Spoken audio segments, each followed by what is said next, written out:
it again. I don't do a budget like I should anymore, but the way I got to where I'm not doing one because I had one together, you understand? And I began to work all these steps that he's teaching, and someone else kind of taught a similar way, and that helped me get out of debt to the financial freedom I'm in right now.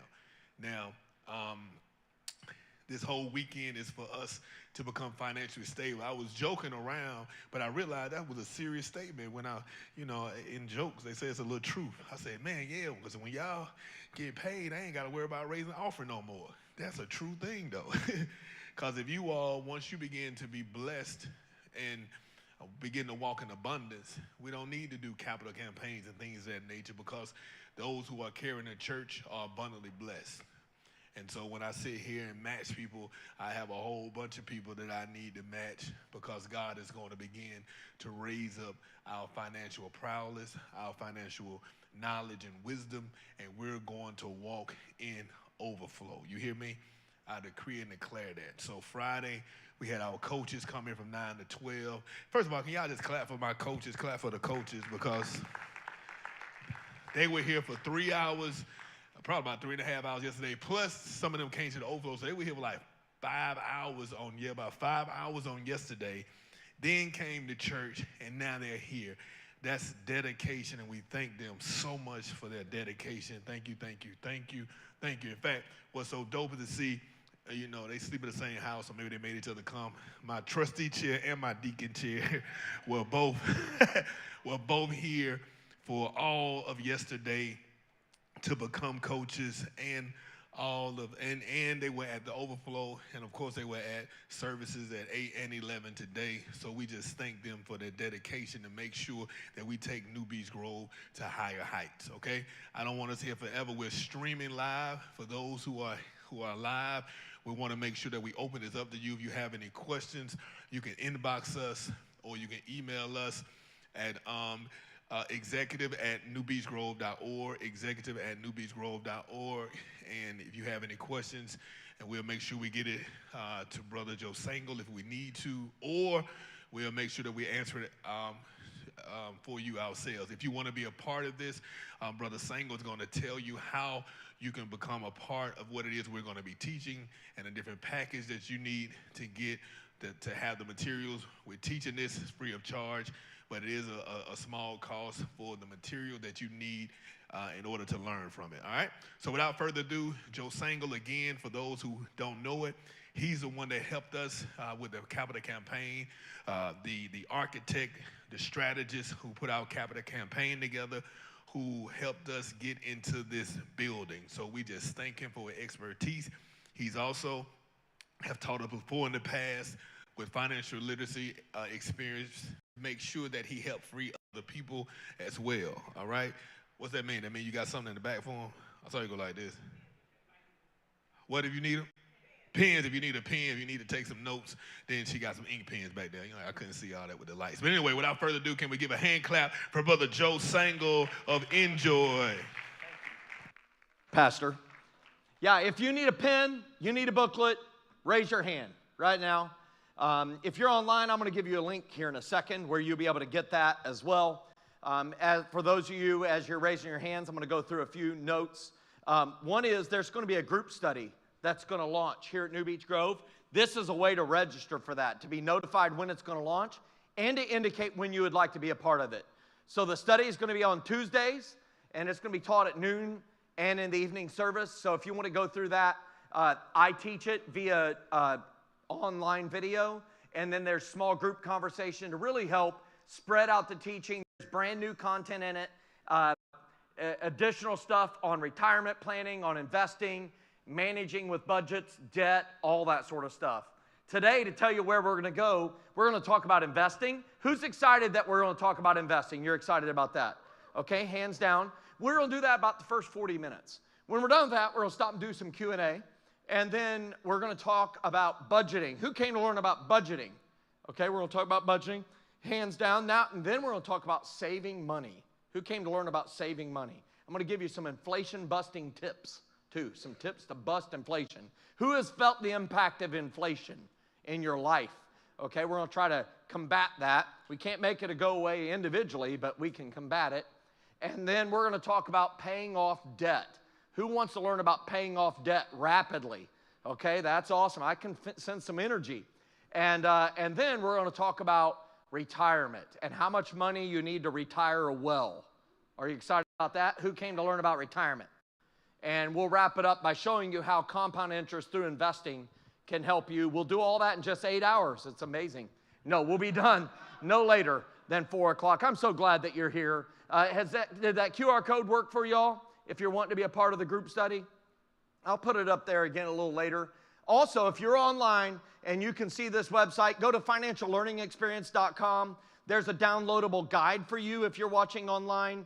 It allows you to be able to get access to all the tools, the resources. We have over 100 free financial tools and resources for you there. You got to set up a little login and password, but all the tools are free, okay? So scan that, lock into that. That website is also on the back of your booklet. When you click on tools on that page, you'll be able to see it. Okay, I see most of the phones are down. We're in a little bit of QR code madness here at the start of this. But I also want you to know about Fully Funded Life. You can see that in a card here. The only sales pitch I do is for educational resources. This is an online learning platform. It allows you to get access to a bunch of courses, a bunch of education. When you look at it, you can see there's 4 C's. There's courses, and then there's challenges. And the challenges are facilitated by our team, where we have like a 40-day budget challenge, a 21-day savings challenge. We have a giving challenge. We have a spending fast challenge where we fast from spending. I don't like it as a spender, but I find that it's very helpful for me to go through that process. And then we also have unlimited 30-minute Zoom coaching appointments. So it's different than getting coached here in that it's only 30-minute increments. But Pastor Greg Kell, who's with me at the resource table, he recently retired from full-time ministry. He was a pastor of a church in Inverness, Florida for 34 years. He's our head coach for this program. And then we also have community events. We do Facebook Lives every 2 weeks where we do deep dives into various financial topics. If you'd like to be a part of it, I think it's about $127 for a year. Okay, so check that out. And if you joined it today, you can actually get any copy of any one book as well. So show your receipt to Greg Kell. I'll talk more about that later. Let's fill in some blanks, shall we? Let's go to page number, I think it's 4. Let's fill in some blanks. I'm going to talk about a foundation that we're going to build on. The first one is there's power in working together. Everybody say together. There is power in partnerships. Good partners complete each other. They do not compete with each other. And you go farther with partnerships. In fact, here's what I know. I shared this yesterday. If you think that hiring a professional is expensive, wait until you hire an amateur. And you'll realize that hiring the professional, there's a reason why it comes at a higher cost, right? There's value there. And so there's power in working together. And if you're married, you should work together on your finances. It does not mean you both are as excited at the same level about budgeting or investing, but that you collaborate together on funding the dreams, knowing each other's plans, hopes, and dreams, and moving forward with them.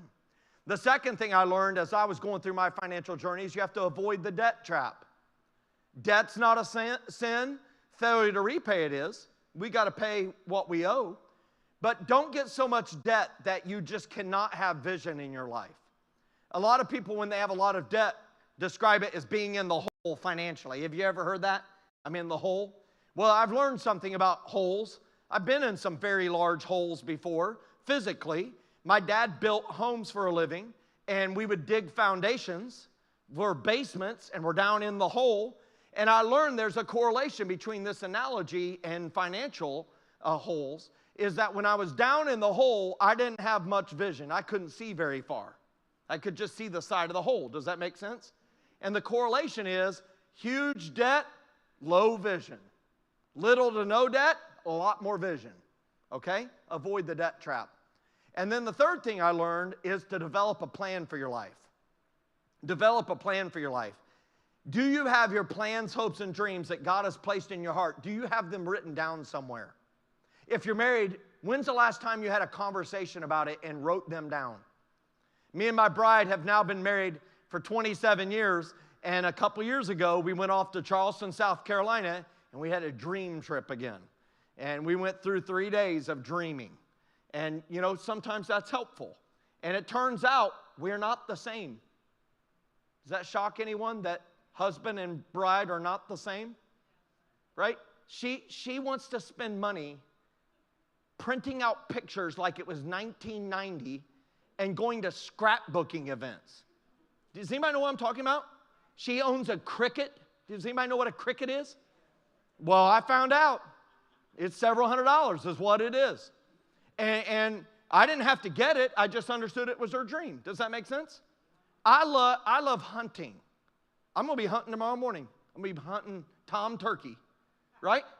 I've just got turkey fever. I need to go hear him gobble. I need to try to trick him. He's outsmarted me. And does it surprise anyone that my wife has no desire to go chase Tom Turkey? She has no desire. I like riding dirt bikes. She could care less, right? So, but we also have shared dreams, right? And when you know those plans, when they're written down, when you've sought the Lord, when you've worked together, it creates a reason for you to plan your finances. It creates a reason for you to do it. Here's what I want you to know. Here in probably about 60 minutes from now, set a timer. We're going to be doing a budget together. And when you prepare a budget, does it shock anyone that you might have to tell yourself no to some expense? No. Let's practice right now. Say no. Yeah, see, it's easy to tell others no. It's hard to tell us no or our cute babies. I'm told, I don't have experience with it, but I'm told it's virtually impossible to tell grandkids no, particularly to ice cream. Can I have ice cream, Grandma? No. You can tell them that? Okay, I need some help. Okay, that's good. Because my kids go to Grandma's and they get stuffed full of ice cream and they don't eat their dinner, and then I'm yelling at them for not eating their dinner. And they're like smiling at me, right? Because Grandma fed them ice cream. And so you got to create the reason for you to plan your finances, because as you're telling yourself no, you need to be able to immediately answer the question, why am I telling myself no? And if you can't connect to a God-given plan, hope, or dream, there's a good chance you'll give up on saying no, and you'll give in and say yes. And the fourth core principle is to put God first. Throughout God's word, it's talking about putting yourself first. In fact, in the book of Hagi, who's read the book of Hagi lately? Who forgot it was a book in the Bible? Right? There's 2 chapters. You can miss it fast. Called a minor prophet in the Bible. But there's a phrase, there's a verse in that Bible, in that book. Haggai chapter 1, verse 6 is really, really, really powerful. And it's a prophecy from the Lord through the prophet Haggai to the people of Israel. And he says this. He says, you eat, but you never have your fill. You drink, but never have enough. You put on clothes, but are not warm. And you earn wages only to put them in a purse with holes in it. You ever heard that before? Straight from your Bible. And then he says, why, declares the Lord? Because of my house, which remains a ruin, while each of you is busy with your own paneled houses. And then he doubled down and says, what you earned, I blew away, declares the Lord. Why? He reminds him again, because of my house. Does that make sense? He's not saying it's wrong to have a house and have a good, nice house. He's just saying, you got to put me first. So put God first. It's the foundation. So if we lay the foundation, they say if you have a good foundation, you can build really high. So let's build really high now. And so there's a way for you to ask questions. And we're not going to answer them right now, but this is a good way to ask them. You can go and scan this QR code, and you're able to be able to scan this and ask questions. And when you go there, it should say, is Joe fired up?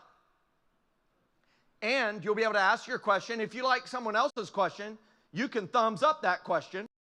And we're going to look at it, and I'll answer the top ones, the top questions first. Has everybody seen it? If so, hit the thumbs up next to it.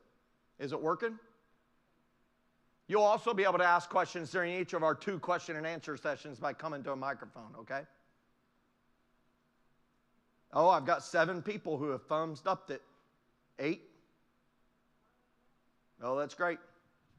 Is it working? Okay. Somebody will help her. You can also ask questions here. That's great. But if you have a question, you came and you wanted to ask it, have at it. By the way, wasn't lunch awesome? Yes, let's give a hand to everybody who prepared that. I got the chicken salad. It looked like the turkey was second and the ham was third in the desired list. But I had some great conversations at the table. It was awesome. Really great next level financial questions. I'll put this QR code back up there in the Q&A time. So let's talk about investing. And I wrote a book about it called Oxen. And it's a verse that I ran across when I was broke. And I ran across this verse. You can see it at the top of page 5. It says, where there are no oxen, there's an empty manger. But from the strength of an ox comes an abundant harvest. And as I read this verse, I had a revelation fall on me.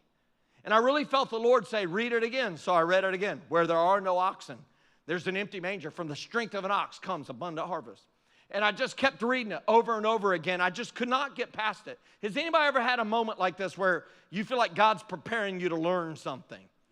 And I'm slow. I'm not a fast learner. So I read it a lot. And then I realized it dawned on me that the writer was saying you could have two outcomes. What are the two outcomes you see in this verse? Talk to me.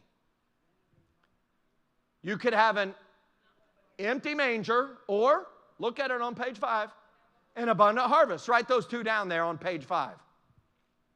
You could have an empty manger or an abundant harvest. Who would prefer an abundant harvest over an empty manger? Yeah, right? It's not hard to think about that. What's a manger?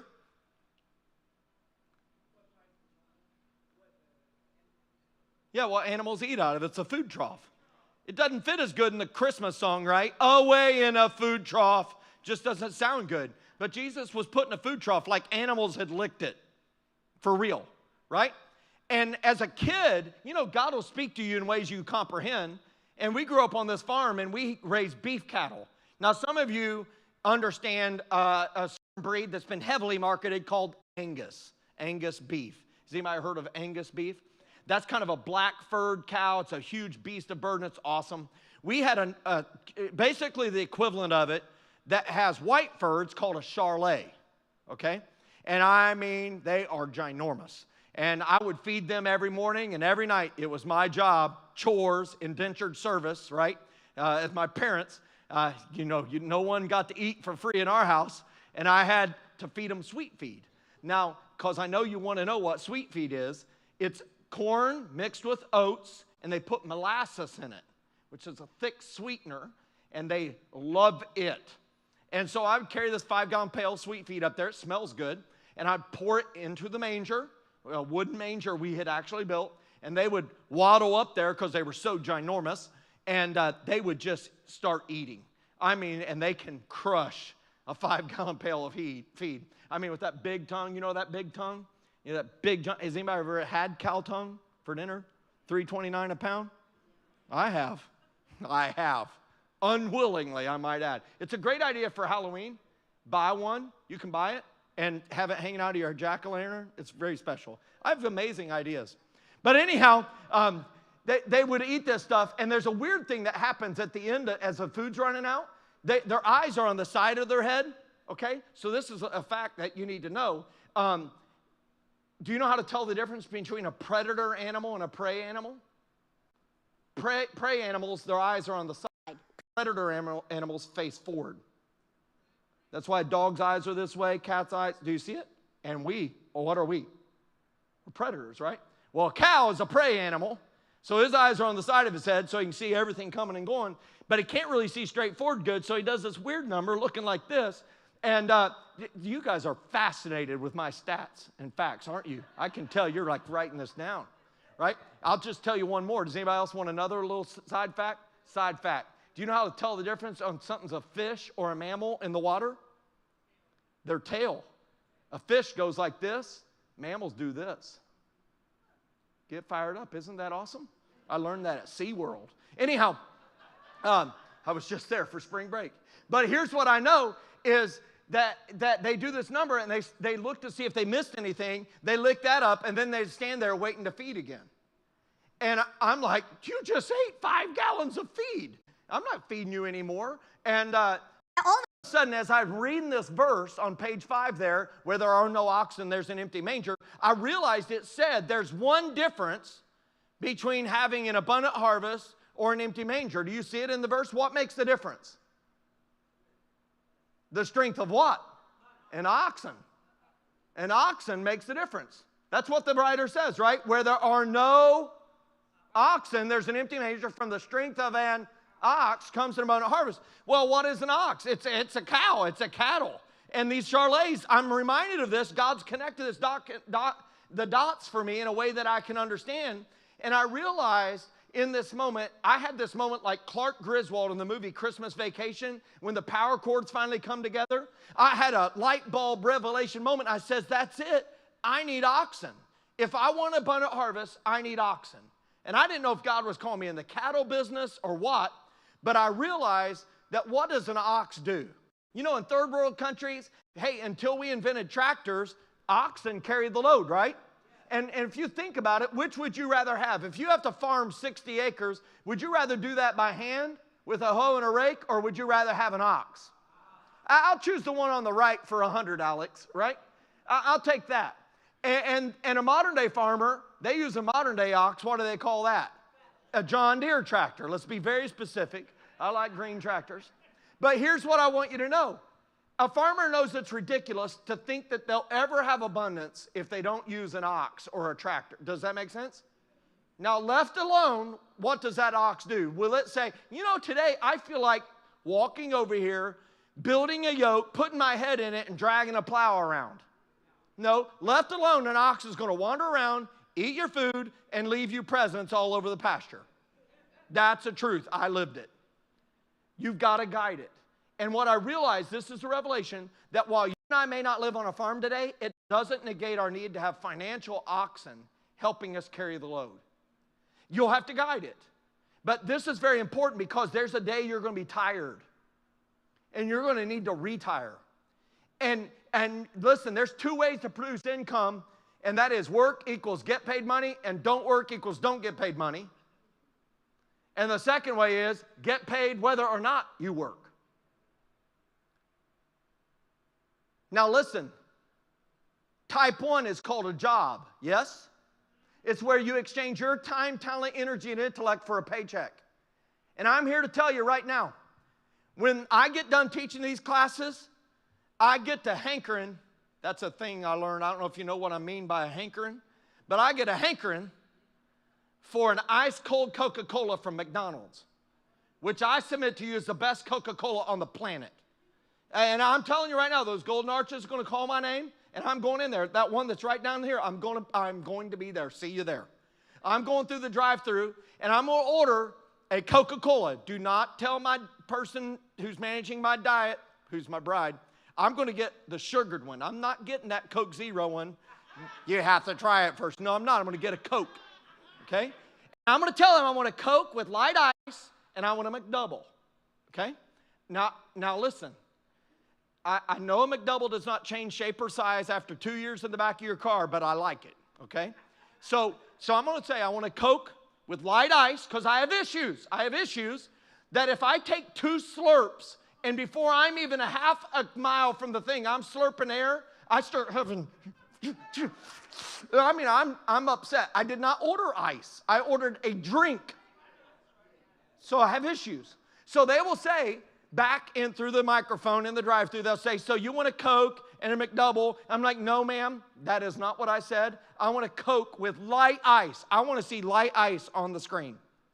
And you can hear them roll their eyes at me.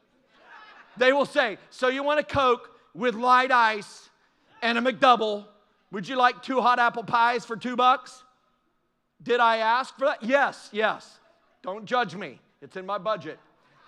And so I get up there and I pay them money. Is there profit in the transaction? Yes. How is the person running the drive-thru on a Sunday afternoon, evening, how are they earning income? Type 1 or method number 2 up here? 1, they're exchanging their time, talent, energy, and effort for a paycheck. Now there's profit in the transaction. Who gets to keep the profit? That person in the drive-thru window? Who gets to keep it? The McDonald's franchise owner and the shareholders.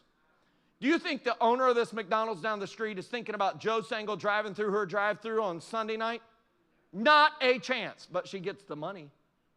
That's type 2 income. Do you see it? That's what I'm talking about.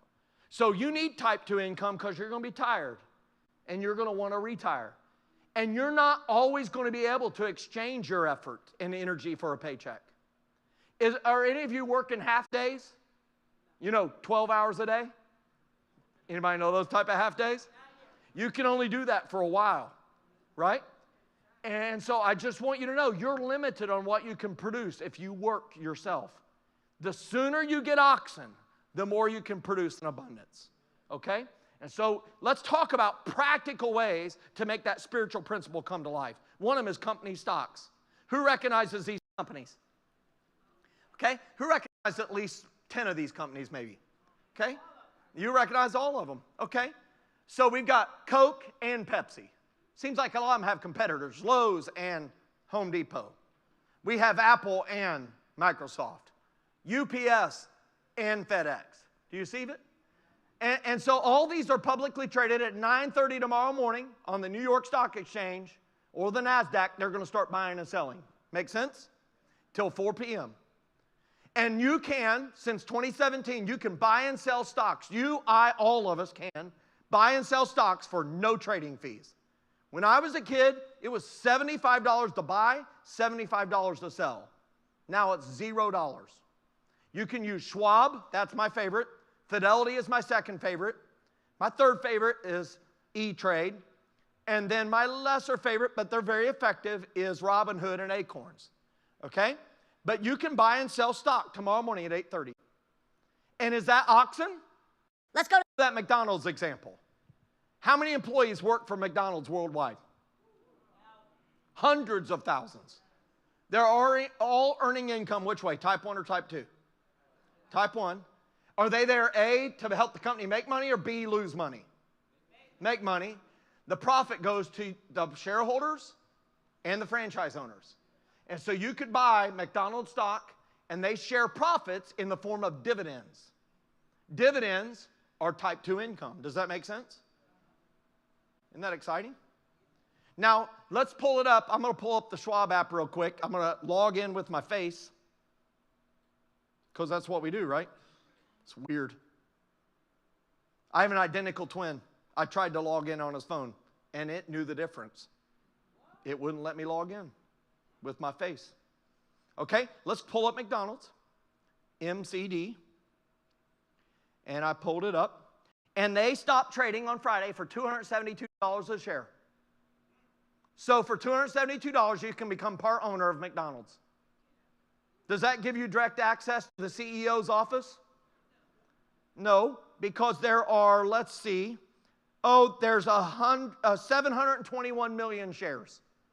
So by buying one share, you become a 721 millionth owner of McDonald's. But it gives you access to the profits. And they pay a dividend right now of 2.46%. So they pay $1.67 a quarter. That's like $6.40 plus 28, $6.68 a year. That's like a value meal.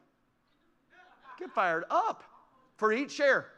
You're like, Joe, I don't have $272. Let me introduce you to something called slices. You can buy slices of McDonald's stock for $5. Do not tell me you can't invest.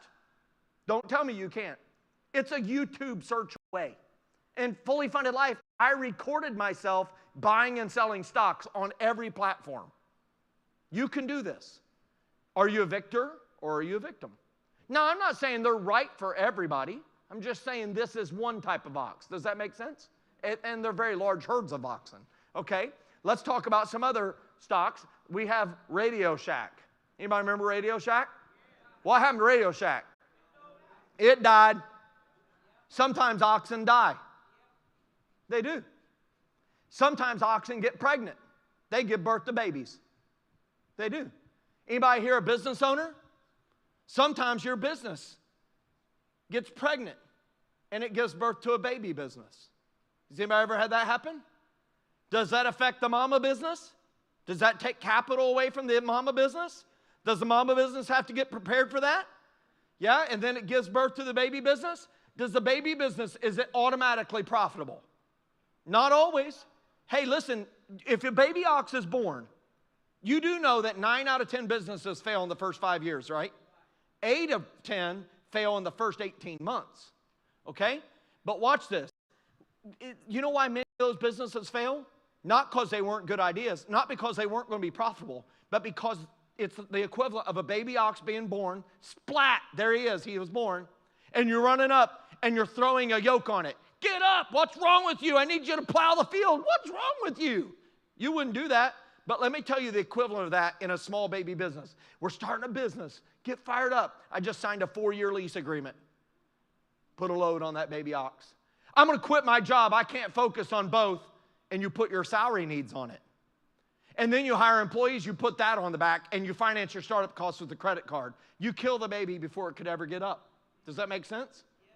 So I encourage you, listen, one of the greatest ways to give birth to a business is to work your job, that type 2 or type 1 income, and grow this other one in the evenings and the weekends. Well, I wouldn't want to do that. I'd be tired. You're going to be tired either way. You might as well be tired and building something. And by the time, hey, listen, work 2 full-time jobs. Because while I was getting my first business fired up, I had my type 1 job. And as soon as it was done on the last day of the week, I was G-O-N-E, gone, chasing my other business. Gone. But you know what it allowed me to do? I didn't require any income from that business. I was able to reinvest every dollar. I was able to grow it up to where when I was working 85 hours a week, I said peace out to my other job.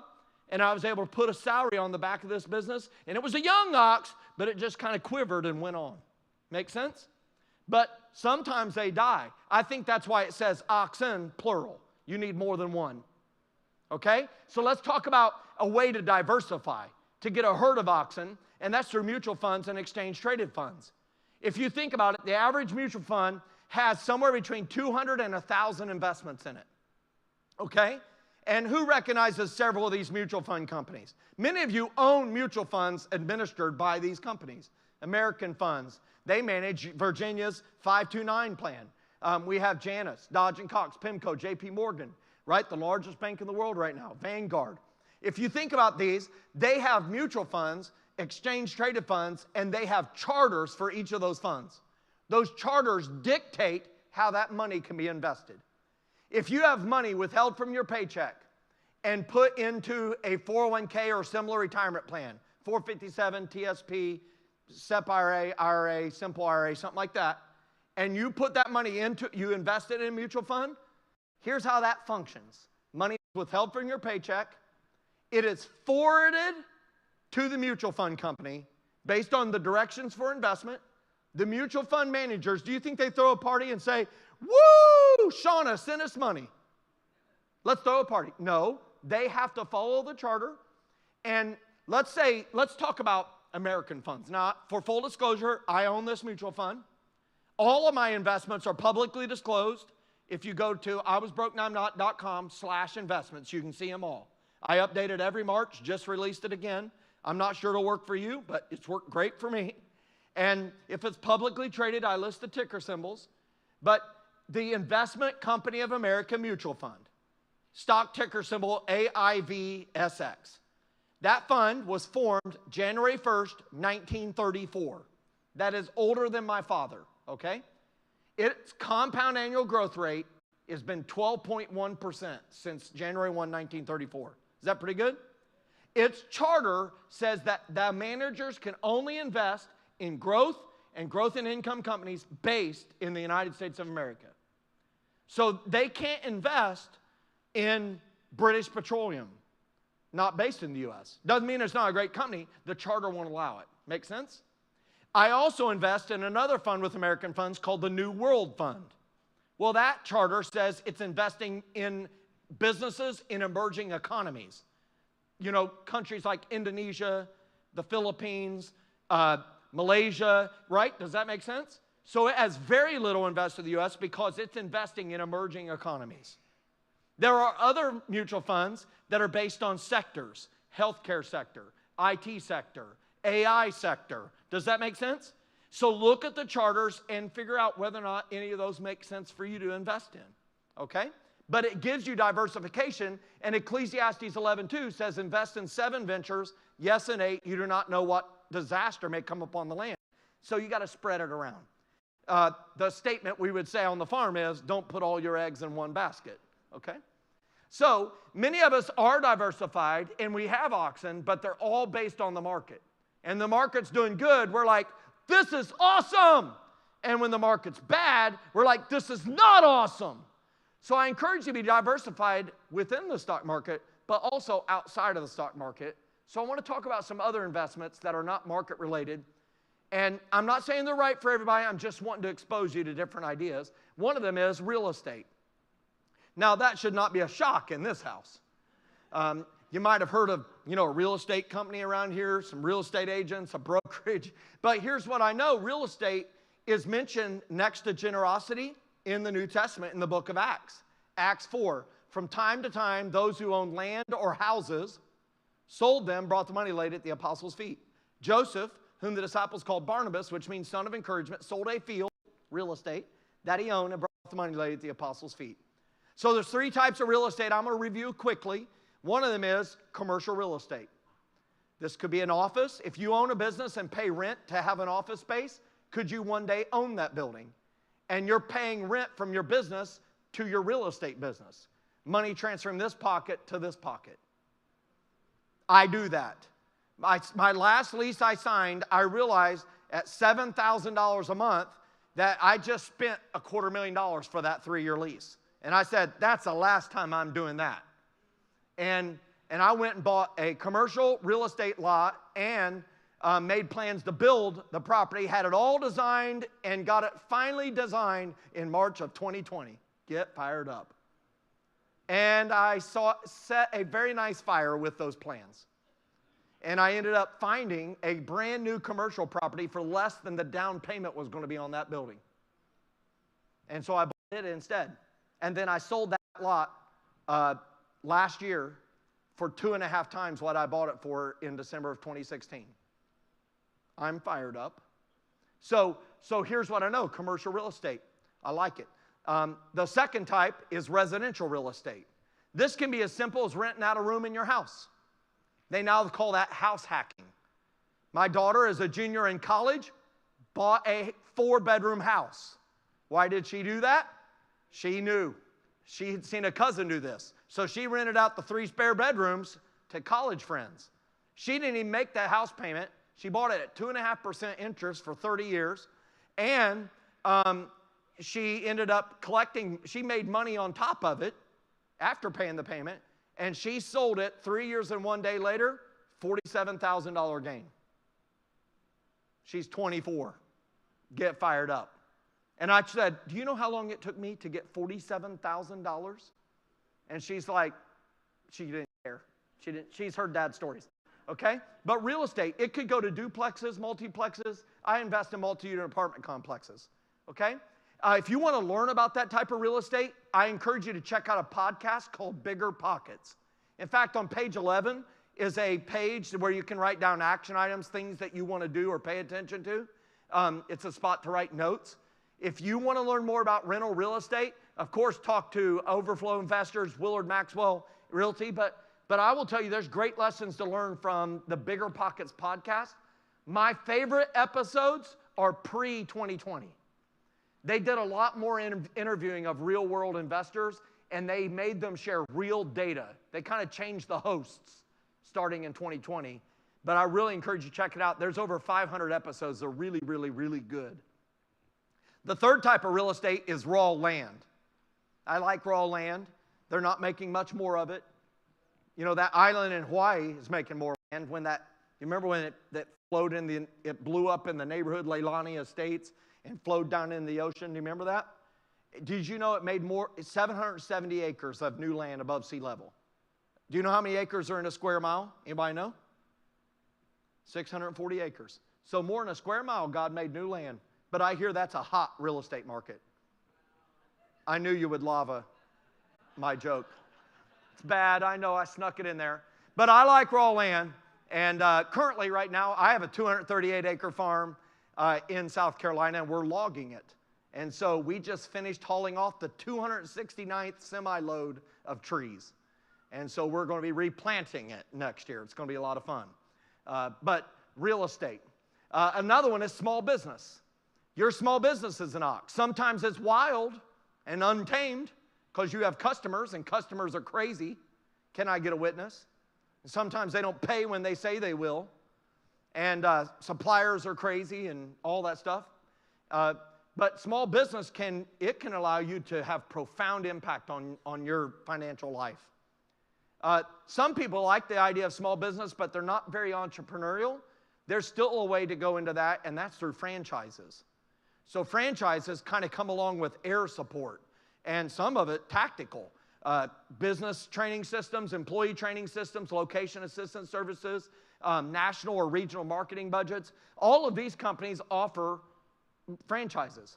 I travel a lot, and I tend to stay at Marriott properties.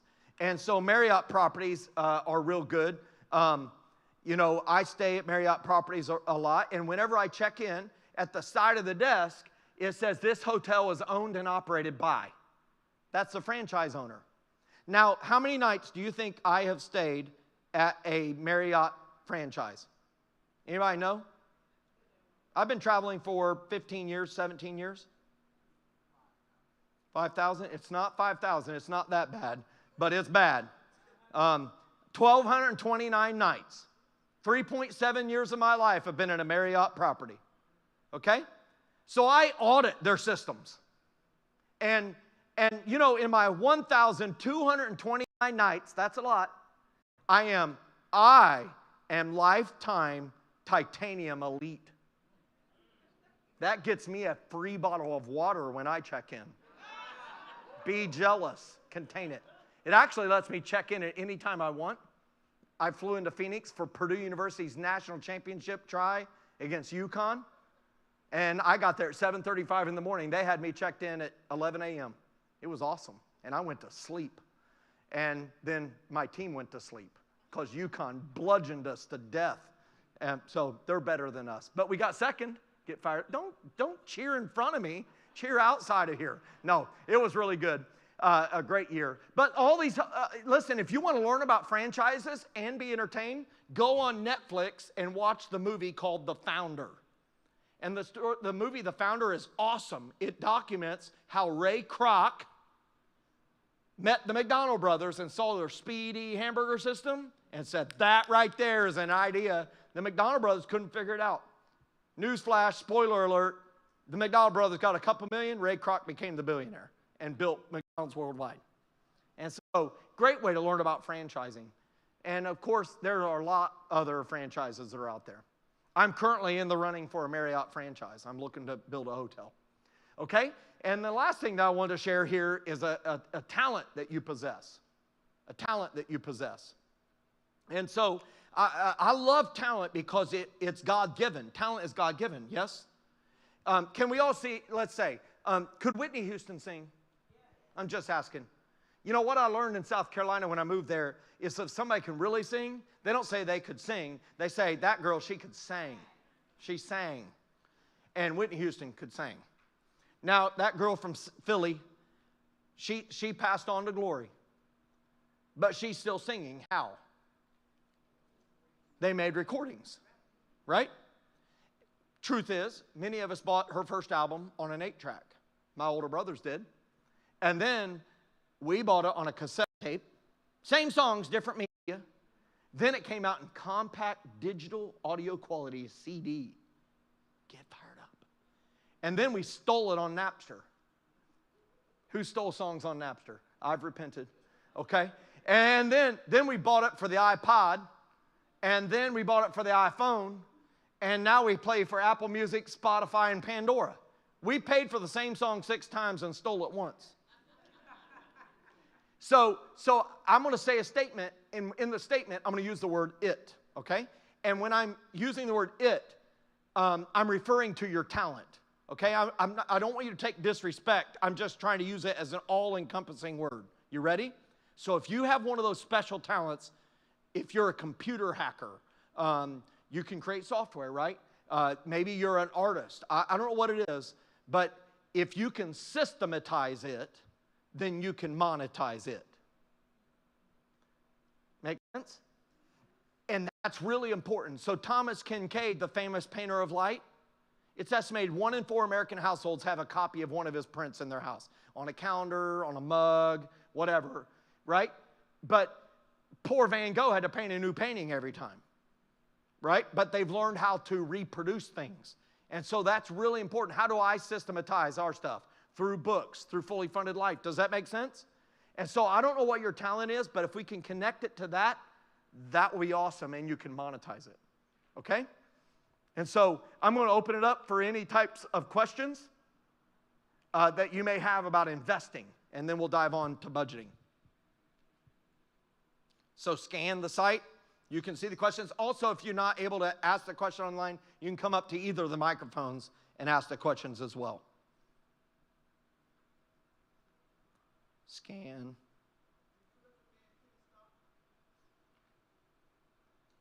Do I recommend penny stocks? I'll just tell you this. Penny stocks are penny stocks for a reason. They are very high risk.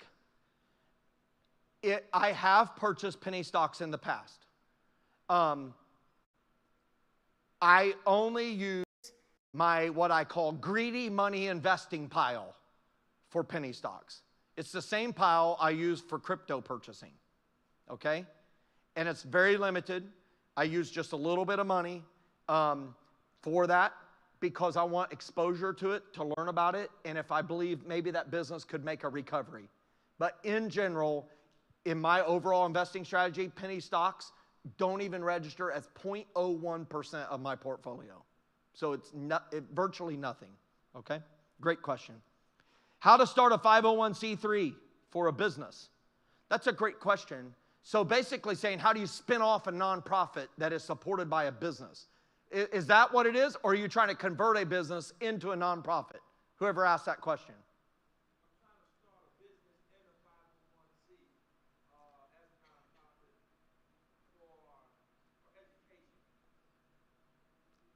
It's going to be a for-profit business within the nonprofit, or you want to run it as a 501c3 organization?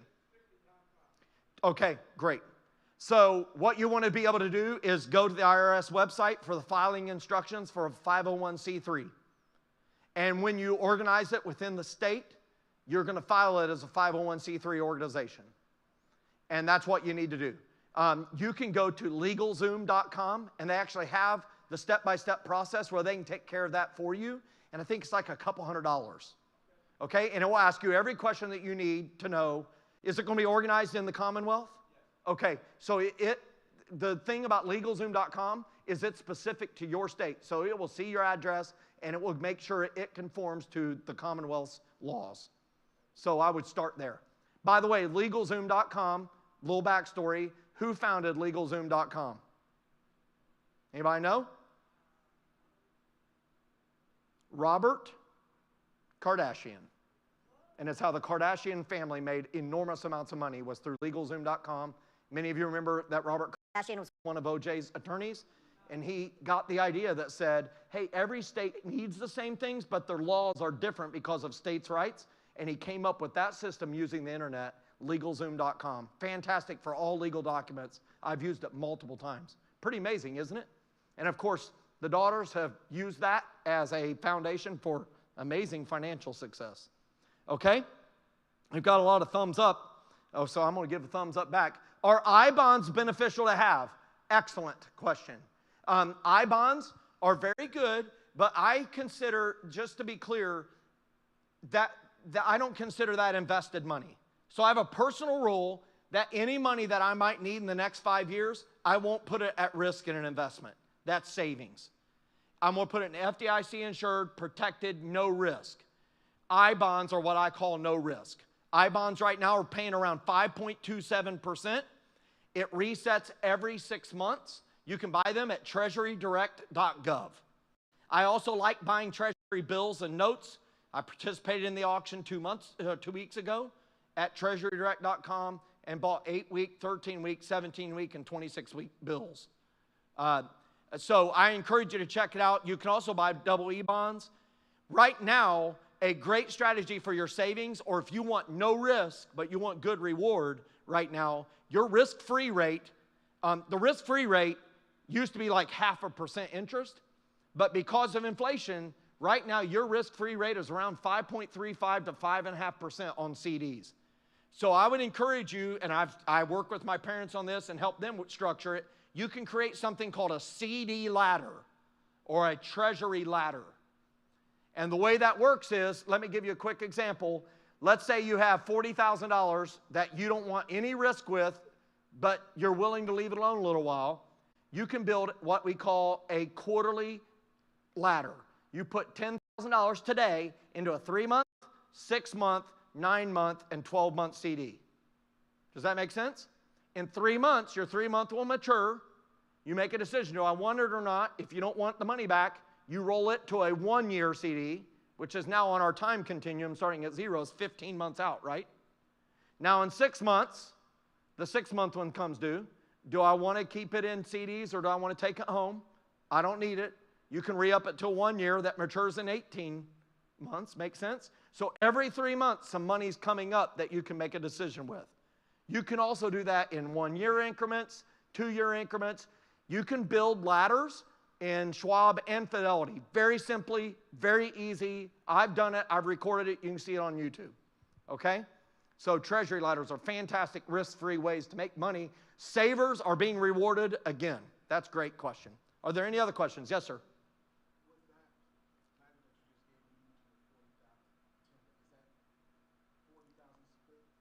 Yeah, well, he's saying in my example, I was saying if you had 40,000 sitting in savings making nothing, you would put 10,000 into each of those CDs.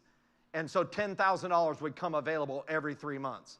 You can do that for 100,000, $1 million, $2 million, $10 million. You can do the same thing. Yep. You can do it. You can do it all the way down to increments of $1,000. That's the minimum increment in general on Schwab and Fidelity ladders. You have to have $1,000 per sequence, and it has to be at least a 4-part sequence. So $4,000 total that you have to have. Does that make sense? Any other questions? Let me go back to the website. What happened? I've got to scan it again. Somehow I went away from it. Do you like this platform where you can ask questions? I like it a lot because you can ask them anonymously. And it's not pulling up. Is there any other questions? How do you get an LLC? Great. You can do it yourself. Go to the Commonwealth of Virginia's state website. Generally, it is in the Secretary of Treasury, and it has instructions for filing for an LLC. There will be a filing fee. You can also pay through LegalZoom.com. It's generally around $135 to $150, and they'll take care of all that detail for you. They'll ask some basic questions, and you'll be able to form that LLC very simply. So if you like doing things yourself, go on the state's website, and you'll be able to download the step-by-step process. Otherwise, go to LegalZoom.com and do it. Yes?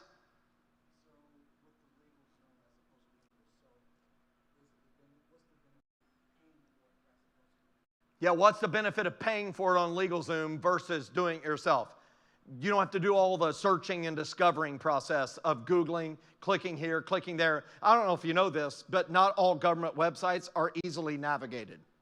I don't know if you know this. Has anybody discovered this?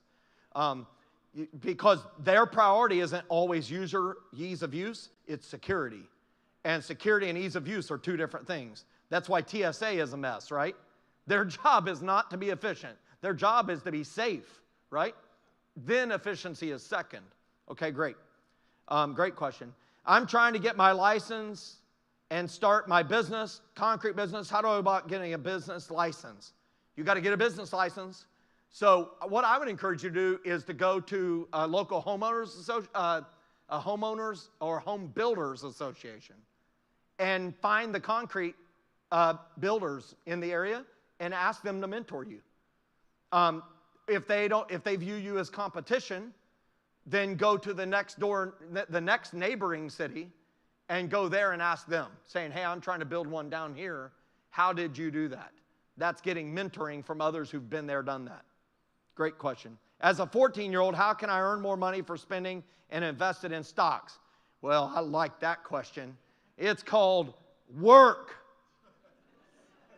Work is great. How do you work? Well, listen, there's a lot of ways you can work. Maybe you could start a YouTube channel. If you can get up to 1,000 subscribers, post 3 videos in a 90-day period, and you can get 3,000 watch hours, they will monetize it and they'll pay you part of the revenue. So that's one way you can do it. You can start by mowing lawns. My son mows lawns and makes money. So just think about different ways. Another way is you can buy stuff that you're into and sell it at a higher price. So my son is into shoes. I don't know if you know this, but some kids are into shoes. And I mean, he can tell me about, he is a sneakerhead or something. I don't know. He likes them. And I tell him a big N-O, and then he talks to mama, and somehow he gets 2 pairs of them. So I need some therapy on my budget. But anyhow, if you can buy them at a lower price and sell them higher, I have a kid that I know that strips down old computers, and he knows the value of the chips. And he can resell a ton of the chips that he really got for pennies on the dollar, and he sells them for $10, $15, and does it through an old-fashioned website like eBay. So just think about what is the skill set, what are you into, and then start a buy-sell business. Buy lower, sell higher. Yes? Yeah, LegalZoom.com. Great. We'll answer more questions here in a few. Let's go on through here. Hey, I wanted to talk about one other investment. Pastor, come up here for a second, if you don't mind. Another investment could be precious metals. And so one of those could be like this. What metal is that? Silver. That's silver. That's 1 ounce of silver. And so I wanted to give it to you just to say, hey, thanks for inviting me out here. And I don't know if you have any silver investments, but now you do. That's worth maybe $28. But listen, silver and gold have generally been viewed as hedges against inflation. They don't really outperform inflation, but if whatever that can buy today, it can buy that 20 years from now. Does that make sense? So generally they say, 5-10% of your portfolio could be right for precious metals. So I wanted to give that to you and say thanks so much for letting me be here and serving you. That's awesome. Every time you see it, think of me and call me. That'd be great. But I buy precious metals. I like that color. And I buy it I've used these 3 websites: Provident Metals, JM Bullion, and govmint.com, govmint.com. Provident Metals, GovMint, and JM Bullion. And they're a bunch of liars. You will buy them, and they will deliver the box to whatever address you choose. And they say precision machine ball bearings on the outside. Because it turns out if it says contains gold and silver, it may not make it to your house.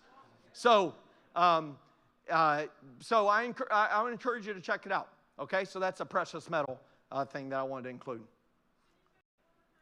Provident Metals, I've bought from all 3 of these. GovMint and JM Bullion. That's pretty cool coin, yeah? Does it feel weighty? Yeah. Oh, you feel wealthy beyond measure now, I know. Yeah, it's rich. JM Bullion. Costco is selling 1 troy ounce gold. They are selling silver. Well, let me just tell you right now, the phenomena of selling gold at Costco is out of control. It's unbelievable. They are going to sell more than $200 million of gold this year at Costco. Has anybody ever been to Dubai or over there? You can buy gold in vending machines over there. Pretty amazing. So if you don't think there's a market for it, you can think that. But, I may or may not have some of that. So it's buried 14 steps from the old oak tree. And you can't tell me you can't get me to tell you the oak tree. No. But here's what I know. I recommend bank vaults, safes are real good for that. Okay? Let's talk about budgeting, planning. Proverbs 21:5, I shared it today. I'm building up on it some more. The plans of the diligent lead to profit as surely as haste leads to poverty. Okay? So here's what's really awesome. There, you can have profit or you can have poverty. Let's talk about those two things that you build profit. It's a plan and diligence.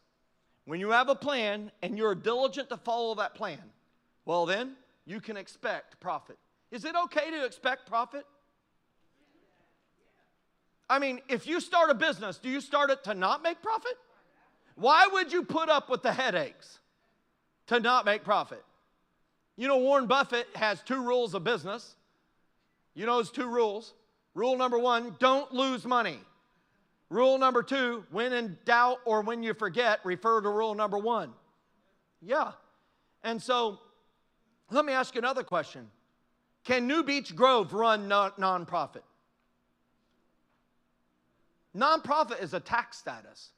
Any organization must collect more revenue than comes in. If not, they will cease to exist. Does that make sense? Very important. And so, and every organization, every church has to recapitalize. Every business has to recapitalize. Stuff wears out. Things change. Technologies change. You got to recapitalize. And the only way you can do that is if you're making more than what it costs to produce, whether that's the mission you're on or the service you're delivering or the product you're creating. Okay? You got to have a plan, and you got to be diligent to execute that plan. And so that you can do this point on the bottom of page 6 is there must be a plan. And my question today is, do you have a plan? A plan for your life and a plan for your money. So let's talk about it on page 7. You know, if you had a wedding, would you plan the wedding? Who has young daughters here? Raise your hands. Okay? Let's pray. Jesus, you see these hands. Bless them, Lord. Remind me, you're Prince of Peace, not of fear, when I share this number. Amen. Okay? I'm serious. Do you know the average cost of a wedding in America right now? Oh, there's a murmuring. $35,000. And so I've told my daughter, both of them, I'm a licensed ordained minister of the gospel of Jesus Christ. I can marry them and bury them. If they marry the wrong one. And I said, you know what? We can get married in front of the barn, the red barn on the farm. That'd be beautiful. I'm tired of the chickens. We can eat them and their eggs for the marriage supper. And we'll buy their dress at Goodwill for about, I think we can get out of here about $75. How do you think that went over?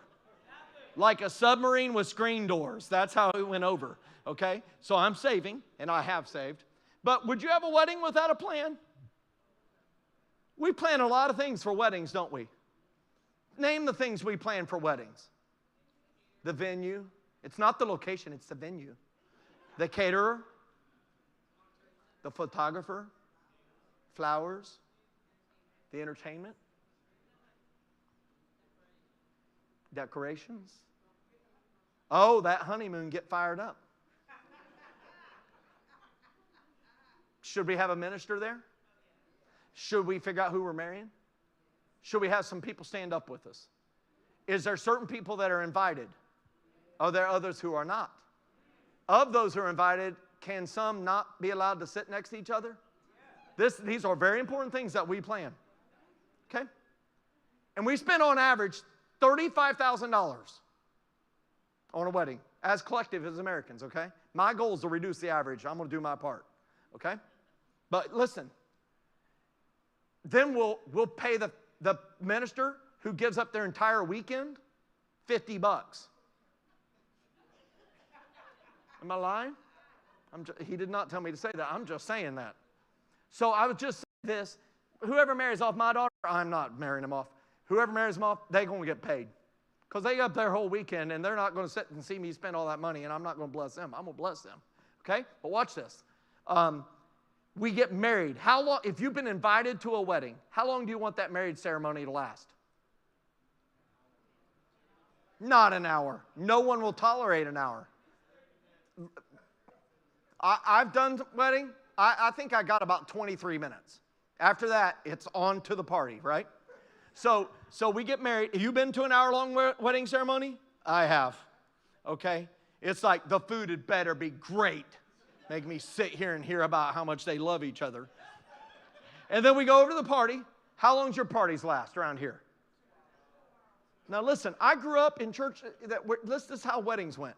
They got married, and we went over to the fellowship hall, and we ate some mints and some peanuts. They cut the cake, and we all left. I married a Southside Chicago girl, Italian, Polish girl. It went on for days.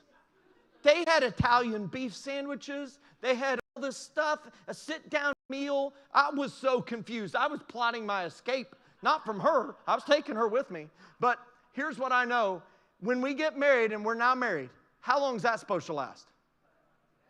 It's supposed to be forever. How much do we typically plan and spend for that? Usually none. And they've actually done studies that says the more we spend on the wedding, the less likely the marriage is to be long-lasting. Is that crazy? And so I just would encourage you, maybe we should spend a little money going and meeting with some people and saying, what do our finances look like when we get married? How much student loan debt do you have? What debt am I marrying here? Because you getting it all too, okay? So let's think about it. If you're having surgery, would you want your surgeon to have a plan? I'm just asking questions. I like to be easy in the afternoon on a Sunday. So what if you met with your surgeon and they said, I am so excited.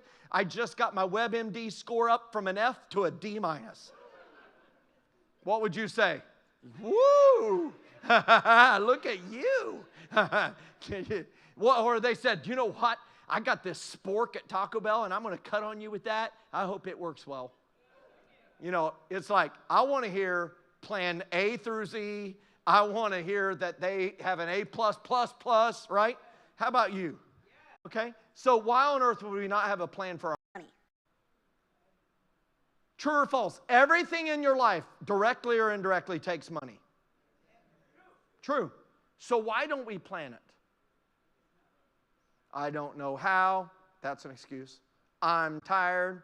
So am I. Excuse. I don't have enough money. Excuse. Right? Ultimately, we end up not budgeting. We end up not giving. Why? One of two reasons. We either don't know what God's Word says about it, or we know what God's Word says about it, and we just choose not to do it.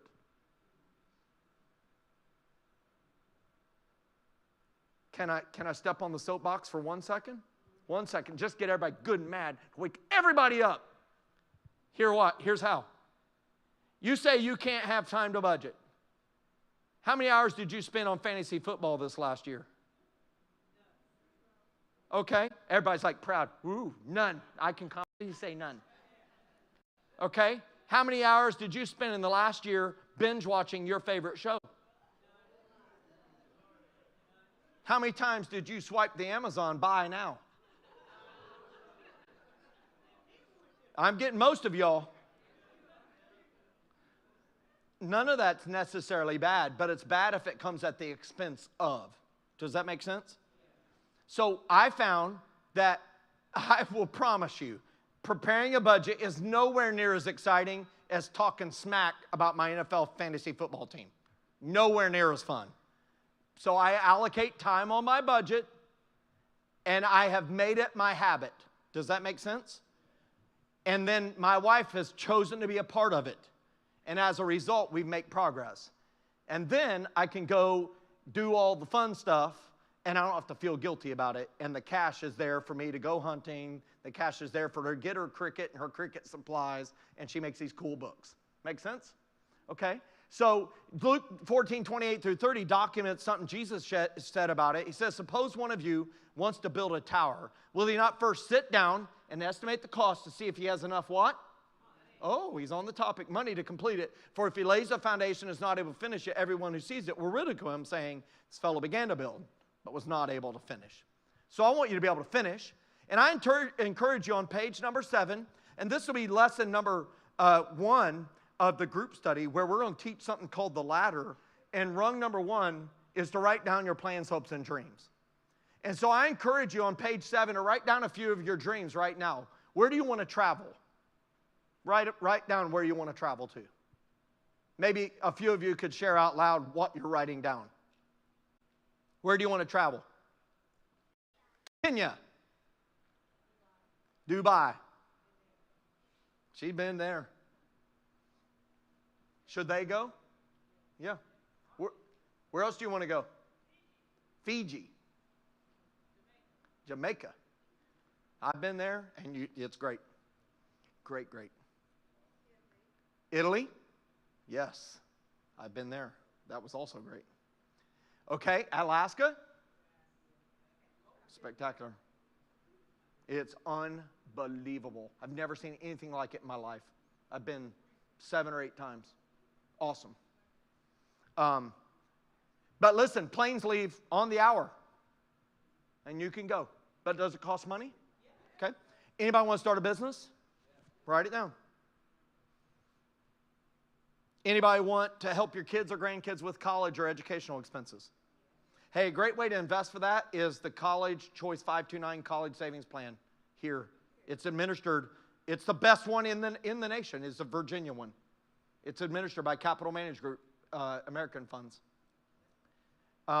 In the law, signed into law in the omnibus bill at the end of 2022 by President Biden, they changed the ruling on 529. If you've had a 529 for 15 years or longer, so like when your kids were babies or grandkids were babies, and they end up not going to college, or for some reason they didn't use all the money, there's money stranded there, the owner of the account can up to $35,000 to a Roth IRA out of the 529. That's a big deal, okay? And you can roll out money equivalent to any scholarship they receive, academic or athletic, free of penalty. So if they my daughter ended up with a full ride to college. So I was able to pull out the equivalent of that, and I used it to help her buy that first house. Okay? So why do you want to be financially successful? Do you want to give more money away? Write that down. Do you want to write that $1 million check to God's work and have it clear? Is that important that it clears, Pastor? I was just checking. Maybe your dream is a $1,000 check. I don't know. It's different for all of us, isn't it? Okay? And so I encourage you to continue to dream. And then let's go to budgeting. Next page. We're going to spend your money before the month begins. That's the you can do this point. Spend your money before the month begins. And some of you are like, Joe, I already spend all my money before the month begins. This is not helpful. But what I'm really saying is plan it before you get it so that you can maximize it. And there's a formula to apply there in that same box. Income minus outgo equals exactly 0. Trademark. I say exactly 0 so I can say it's easy. No one cares. We'll move on. But outgo, maybe you're like, hey, shouldn't there be profit? Not exactly 0. What if I told you outgo included spending money into savings and investments? Have you ever thought of saving or investing as a bill or a debt you owed yourself? I want you to think of it that way. Because who's going to make you save or invest? Do your kids help you? Do your grandkids help you? So who's going to make you save or invest? It's going to be you, okay? And so let's talk about 3 things you should save for. There's a whole lesson in the group study on this in detail, but the first thing is emergencies. We start with 1 month's worth of expenses as your beginner emergency fund, and then ultimately at least 3 months worth of expenses. Okay? For the average family, it's somewhere between $3,000 and $8,000 for the first one, and for the larger ones, between $10,000 and $20,000, just sitting there so you can pet it, right? Because it's safekeeping, it's that margin for those unexpected things. The second thing is known upcoming non-monthly expenses. There's a free calculator on our website, and this is for expenses that are known, you know they're coming, but they're not monthly, so they tend to sneak up on you. Can you name some of those? Property taxes, Christmas, vacations, income taxes, birthdays, special days. Let's put a category. Anniversaries, birthdays, special days. Maybe annual membership dues if you're in a professional membership society. Could be your HOA. It could be something like an annual gym membership. Something that is not monthly. It could be semi-quarterly or quarterly insurance premiums. Whatever it is, you can type them in our calculator, and the goal is to make it an every paycheck expense. Very similar to a home escrow account on a mortgage where they take your taxes and insurance, divide it by 12, and they collect that as part of your monthly payment, and now it's set it and forget it for those bills. Do the same for these things. And I love having my money saved at 2 online banks, Ally Bank, A-L-L-Y, and Marcus, M-A-R-C-U-S.com. Marcus? Pays 4.4%. Ally pays 4.35%. They're dollar minimum balance, no fees, FDIC insured, but my even favorite, they have something called named sub-accounts. Ally calls them buckets. So when I log into my account, it doesn't just say available balance. It does say that, but it says emergency fund, vacation fund, car replacement fund, car repair fund. Does that make sense? And I have it set up to draw out of my regular bill pay account on a set day every month because I get paid monthly, and it just extracts it, and I've automated it, right? Well, you know the number one reason why people will not automate their savings or automate their bill payments? They don't have savings. And so you want total control on when the money's leaving. Guess what? People have emergency funds. They don't care about that anymore. I mean, it matters, but it doesn't affect their daily life. One of the signs that you're truly winning with money is you forget when it's payday. It doesn't mean it's not important. It's just like your life does not revolve around it. Does that make sense?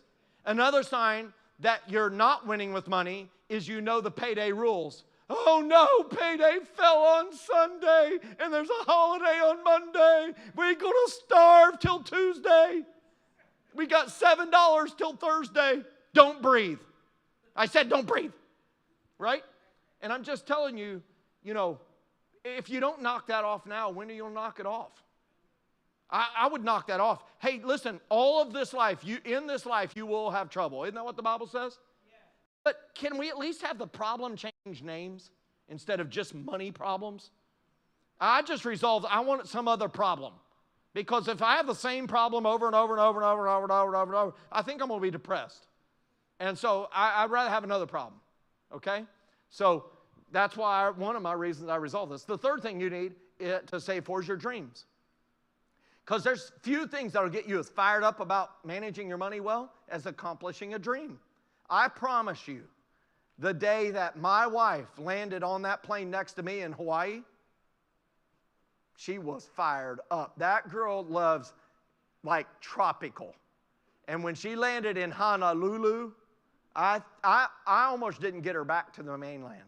Like, she loved that. I was glad I made that dream come true. Make sense? Did it cost me money? Absolutely it cost me money. But it was awesome. And so a dream coming true is awesome. So we talked about these free resources. All the tools that I'm talking about are all free here, like the known upcoming non-monthly expense. It's also on the back of your booklet here. I just want to make sure that you have this website on your way going. And we're getting ready to use the budget tool. So we're on page number 8. Do you guys see my numbers? Let's do a budget together. Now, when do we spend our money? Before or after the month begins? When do we plan it? Before the bills show up or after they're due? Before. Before we get paid or after we get paid? Hopefully before. If you make hourly wages or it varies a little, you can guess and then true it up once you get paid, okay? The whole key is, when does planning happen? Before or after the event? Before, right? So we're going to plan it. And what's our income in this example? Now, let's say this is 2 parents and a 3-year-old. And we're in South Carolina, okay, because I'm from South Carolina. And listen, some of you want to argue with my numbers. You're going to not like my numbers.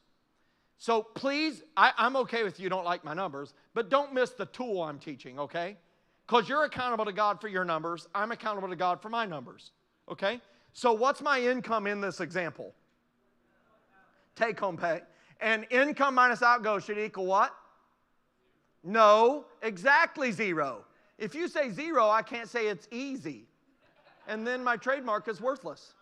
Apparently it is worthless, but please work with me here. Income minus outgo should equal what?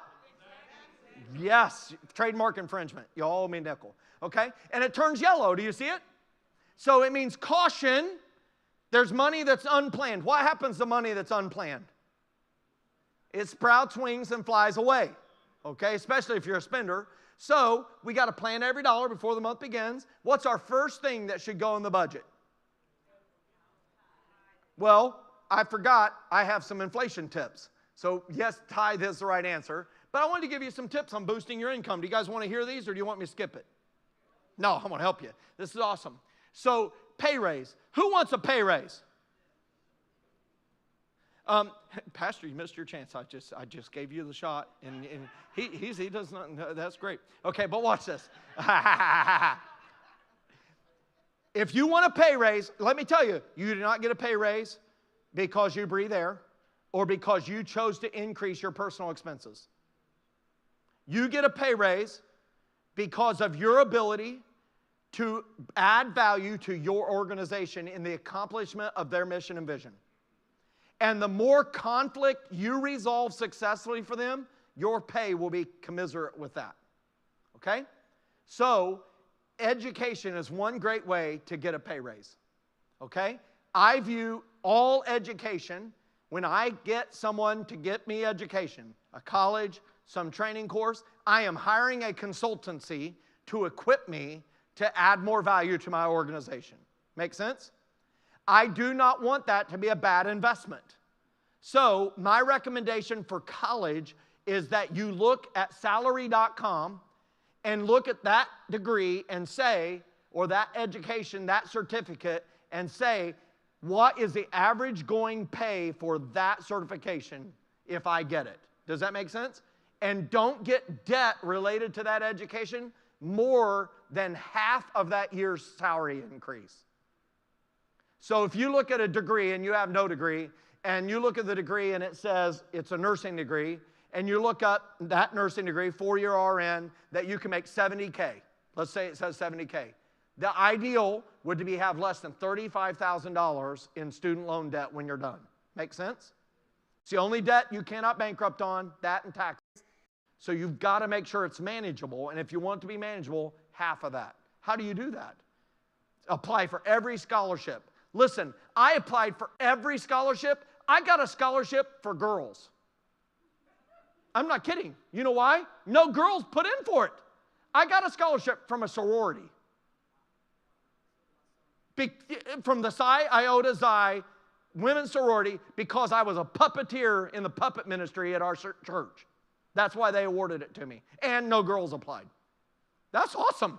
I took the cash and spent just like money. Okay? But also, can you work your way through college? No one wants to hear that.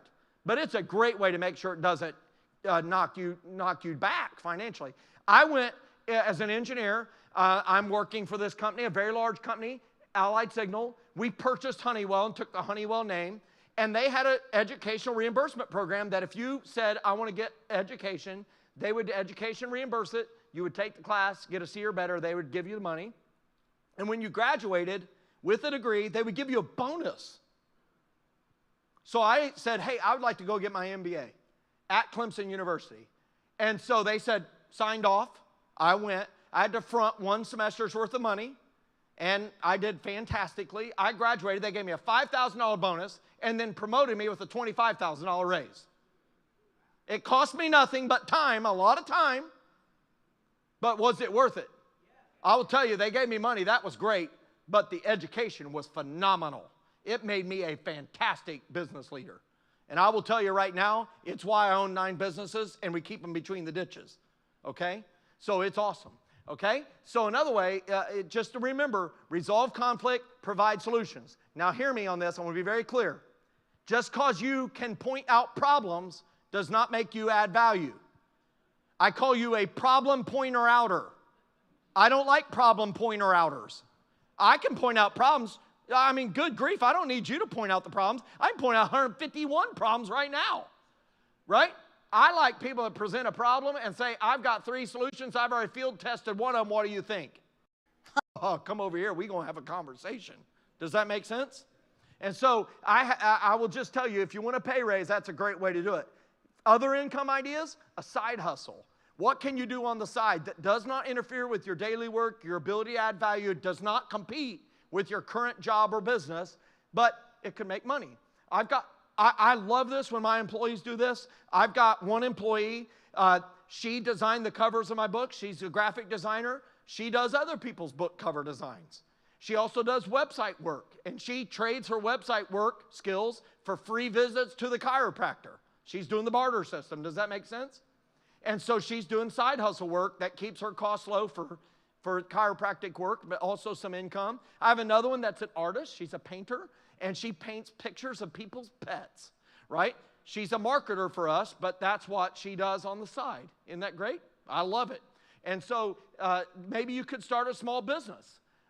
Or maybe you could do investments that produce income. Where you're a silent partner in a business, you could buy income producing stocks, things like that.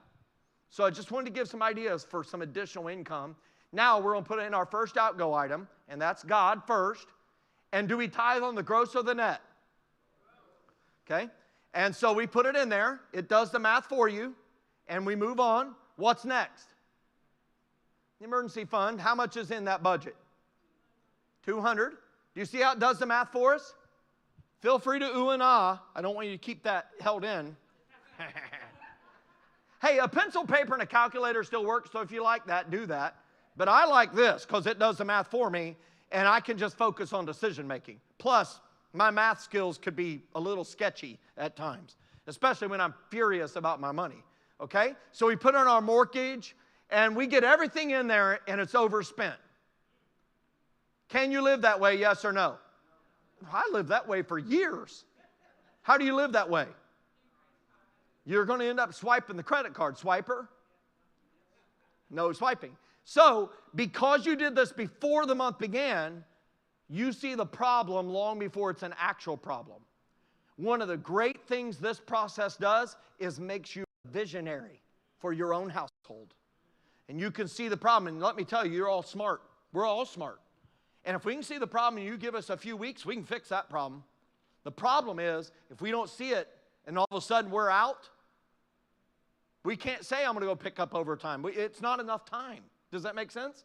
So by seeing it, hey, we can flex this, we can move this. Let's say I'm a teacher in this case, and I can't produce more income this month. It's the end of the school year. I'm just going to focus on reducing expenses for this month, okay? So what could I reduce or eliminate of these three things?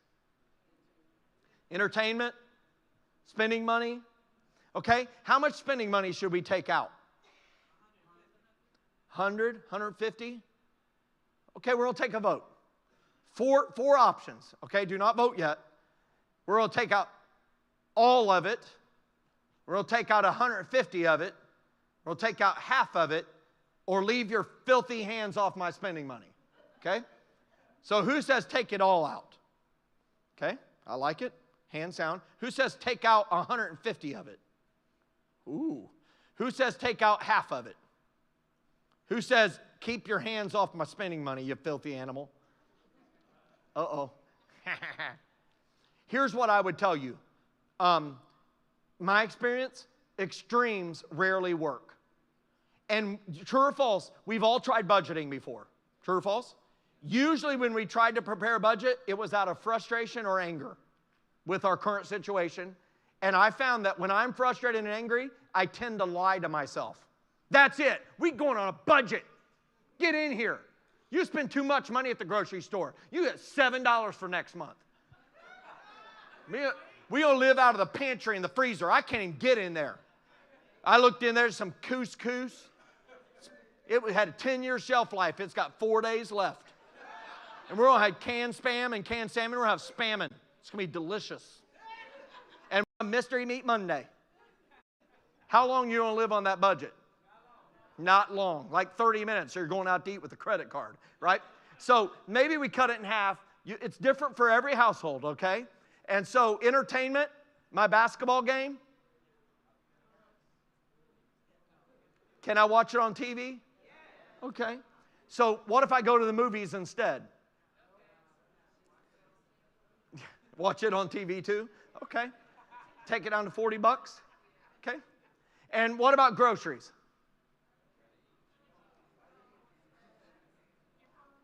Coupons? Cut it. Are you guys ready for some tips? Let's go. Food. Dining out. Take your lunch to work. How much does it cost to go to Chipotle? $11? You getting the cut rate deal. I haven't got out of there for less than $15 lately. And I'm not going. Okay? Water. Order water. It's great. Use coupons. Use the app. Use cash. Okay? Groceries. Go with a list. Shop the sales. Everything in the store goes on sale every 6 weeks. Okay? Pantry, freezer, shop in there. Okay? And don't go hungry. That's why there's a slash through it. You ever went to the grocery store hungry? That's a problem. I usually, it's dinner time. I'm going home. The bride calls, hey, can you stop by Walmart and get a gallon of milk on the way home? An hour later, I walk out of there with $80 of stuff, a fishing pole, and no milk. Do I have a witness? Okay. Don't leave the spender at home. Use coupons. Use cash. Okay? And I will tell you, that's really important. So maybe we cut $50 out of groceries. We cut our dining out in half. It's different for everybody. I'm just showing you how this works. Kids' clothing. How do you save money on that? Shop the sales, hand-me-downs. Hey, get the stuff as it's going out of season for next season. It's a great way to do it. Cut it down to $30. Babysitting. This isn't daily child care. This is mom and dad going on a date night. Can you trade with somebody else? Yeah, okay. And so let me give you some ideas here for subscriptions. This is a big deal. You know the average family has 9 subscriptions right now? Okay? So cable. Can you cut out cable? Yeah. Okay? Can you get rid of streaming services? You can. I can't. No. How many of you are borrowing a login? Password. Okay? And then, it got a little comfortable in here just now. And maybe if you're not using the gym, cut it out. Amazon Prime. Hey. Should you delete the app off your phone? Ooh, I sense a resistance in the house. Who votes for the button to be deleted off your spouse's phone, though? Not off yours, your spouse's phone. Look at that. The married couple both raise their hands. Hold them accountable. It's awesome. I'm serious right now. Amazon is crazy great. Okay? Insurance. You want to save money on insurance? Get three new quotes on your insurance. Let me give you some keys. Bundle it. Bundle your renters with your auto or your auto with your homeowners. Don't tell them what you're paying right now. They have little sneaky ways, little sneaky, slithery ways to find out what you're paying. They'll say, can you send in your whole policy because we want to make sure we have matched up service? That's great. Cut out everywhere it says your premium, okay? Because you're just saying, give me a deal. I'm calling on behalf of the owner to get a deal. And they're like, the owner? Who's the owner? God. And it's the truth. And they will give you a great deal. By the way, by doing this, 3 quotes, you will save 15% or more, but you already knew that. Okay, great. That's funny. And address debt. Can you pay off some debts? When you aggressively pay off debts, that frees up margin. You can maybe refinance debt. There's some different ways to do it. You can go to a bank. If you have high interest credit card debts and decent credit, 640 or better, you can apply for a 0% balance transfer offer. And let's say you have $5,000 balance at 20%, you're going to pay about $1,000 in interest. You can type in your numbers, and they will do an instant approval, and it will mail the money to your other credit card, and now your balance is with the new one, and it's 0% for 18 months. Now, they generally charge a 3% transfer fee. 3% on $5,000 is $150, but now it's 0% for 17 months. That's way better than paying 20%, okay?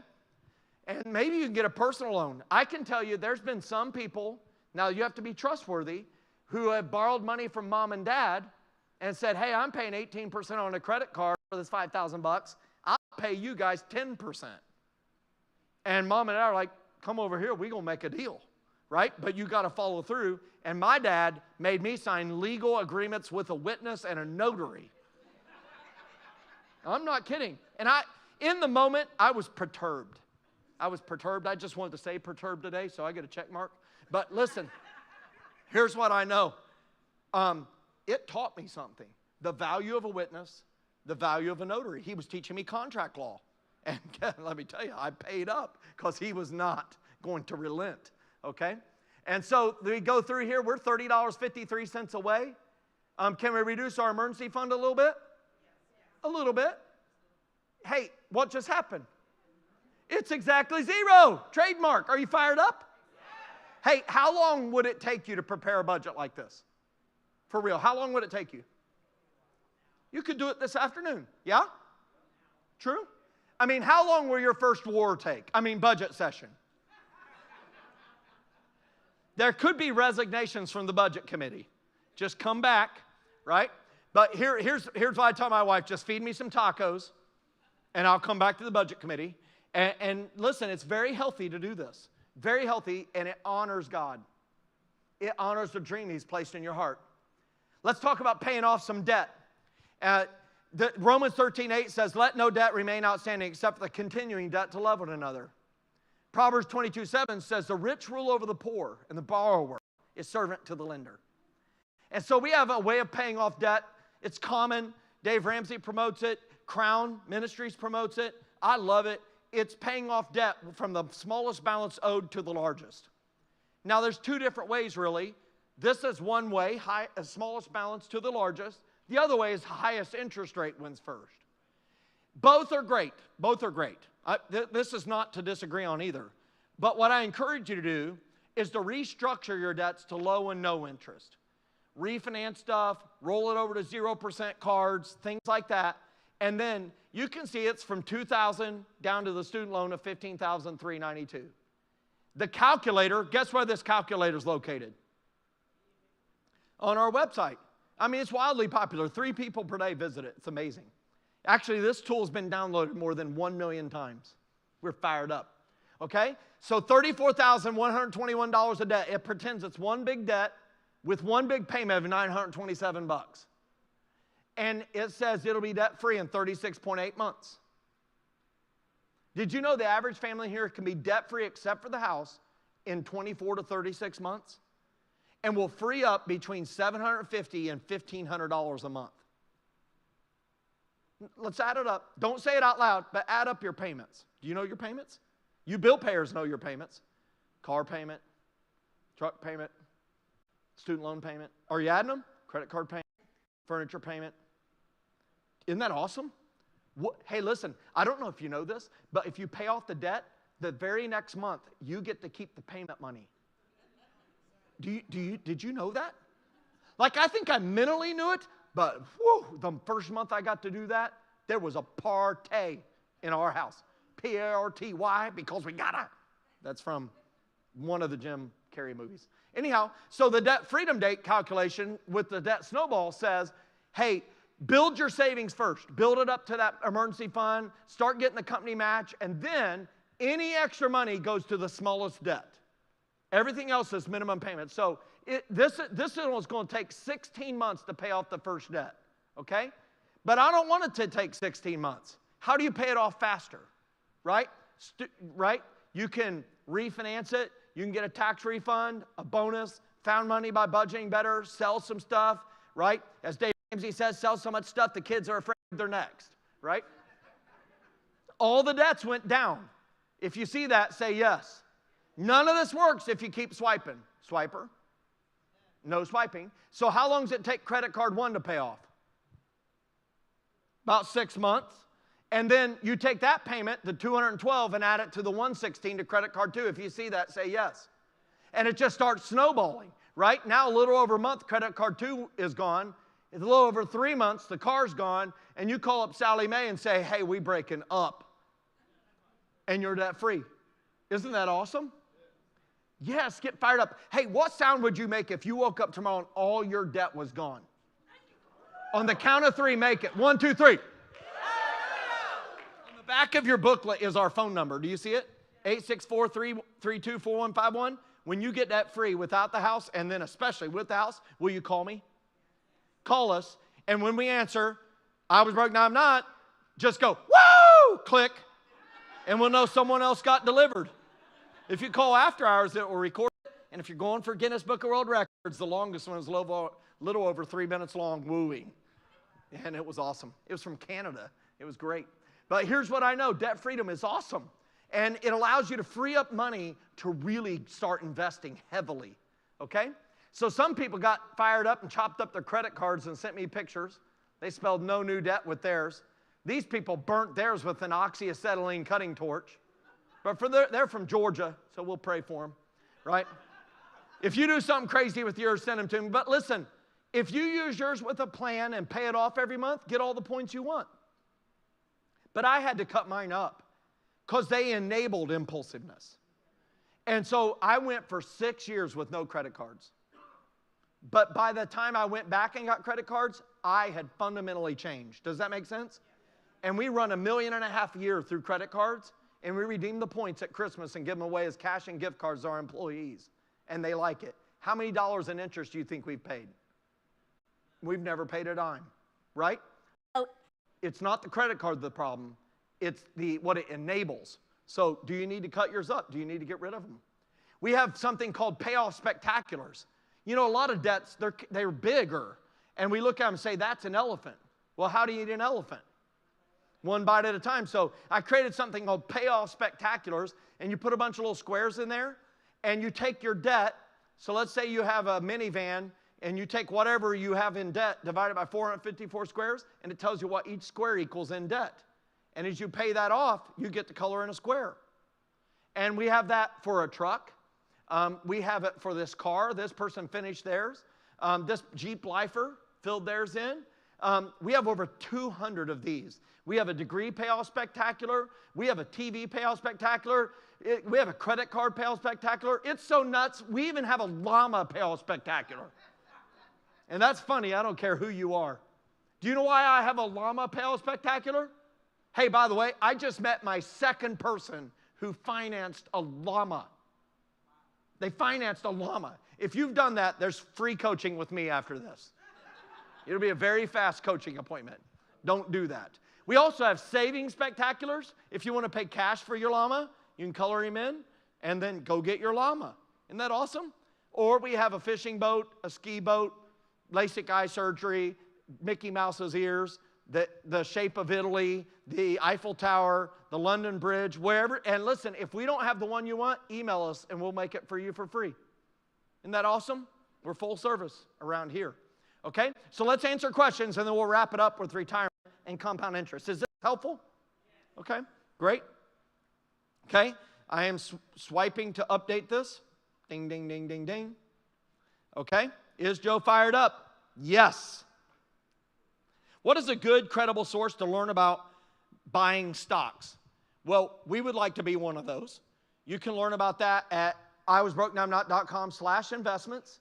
We have entire courses on it, 3 courses on it in our fully funded life program at this card here. We also have a lesson on it in the group study that we offered here on Tuesday nights. And other great places is Schwab, Fidelity, and E-Trade all have training classes available. Okay? Great places to learn about the basics of stocks. Okay? Great question. What do you look at to start a franchise? How much money do you need? I would tell you in general, it's a simple Google search to find out how much it costs to start a franchise. Do you know how much it costs to start a Chick-fil-A franchise? You might know? Average Chick-fil-A owner makes $350,000. Do you know how much the franchise fee is? $10,000. But very few people get selected. Highly competitive, and you can't own it. You can only operate it. So I'm out. I don't want that because I want something I can own. Okay? But it's very lucrative. Next question. If you have a large amount of equity in an investment property, is it smart to cash out and reinvest? If yes, what would you advise to invest it in? Now, I like this question a lot. I can't answer that whole question because I don't know the whole story of the property. But I would tell you this. If you love the property and you believe it's going to continue to grow in value and it's going to grow at a pace that you're okay with, you could potentially do something called shearing the sheep. I like shearing the sheep technique. If you shear a sheep, does the sheep die? No. What's he do? He grows more wool. Isn't that awesome? So the shearing the sheep principle works the same way in real estate. Let's say your real estate has grown in tremendous value.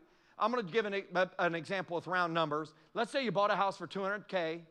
You put it on a 15-year note. It's 15 years later. Now it's worth $300K and it's paid off. Make sense? Who paid it off? No, you did not pay it off. Your renters paid it off. Yes? Your renters paid it off if the math worked. Now it's paid off, but you own the asset, $300,000. The way the shearing the sheep works is you can do a cash out refi. Generally, you can draw out 75%, maybe 80%, depends on the market, as a loan. Make sense? Now, you don't have to make a payment again, so you don't get to keep all the rent payments. But you can pull out 80%. What is 80% of $300,000? It's $240,000. You pull that cash out, right? How much taxes do you owe? None. Why? It's a loan. Get fired up. And you can deduct the interest on your taxes again. And who pays it off again in the next 15 years? The renters again. Do you see it? This is why Donald Trump pays no taxes. That's what he does. He buys assets, builds their value, cash out refinances them, and lives on the loans. Who pays off the loans? The members of Mar-a-Lago, the people that occupy Trump Plaza. Does that make sense? So I know a lot of people make it political and complain about it and all that stuff, but people on both sides are doing that. And if they don't want that to happen, close the loopholes, right? But until that time, you know, that is a way to do that for your property. The other way is to keep the property and let it just cash flow at another level because you have no payments anymore once it's paid off. Another way is to sell it and to do a 1031 Stark exchange where you can do an in-kind property exchange. You have to identify another property when you are selling it. You have to notify the buyer that you are doing a 1031 exchange. And you don't have to close on the property you identify, but you have to close on an in-kind property within 180 calendar days of your closing of the sold property. And that money will move from the IOLTA, the trust account, over to the other property, and you can avoid taxes, all the capital gains taxes. A little complicated, but you can do it. Did I get it right? Come on, get fired up. Yeah. Okay. I'll answer one more question and then we'll wrap it up. I like to be a teacher that has another layer of knowledge. So that's why I go practice stuff. Is Robinhood a good investment? Who asked that question? Okay, have a question for you. Are you saying the stock of Robinhood a good investment or investing on the app of Robinhood into others?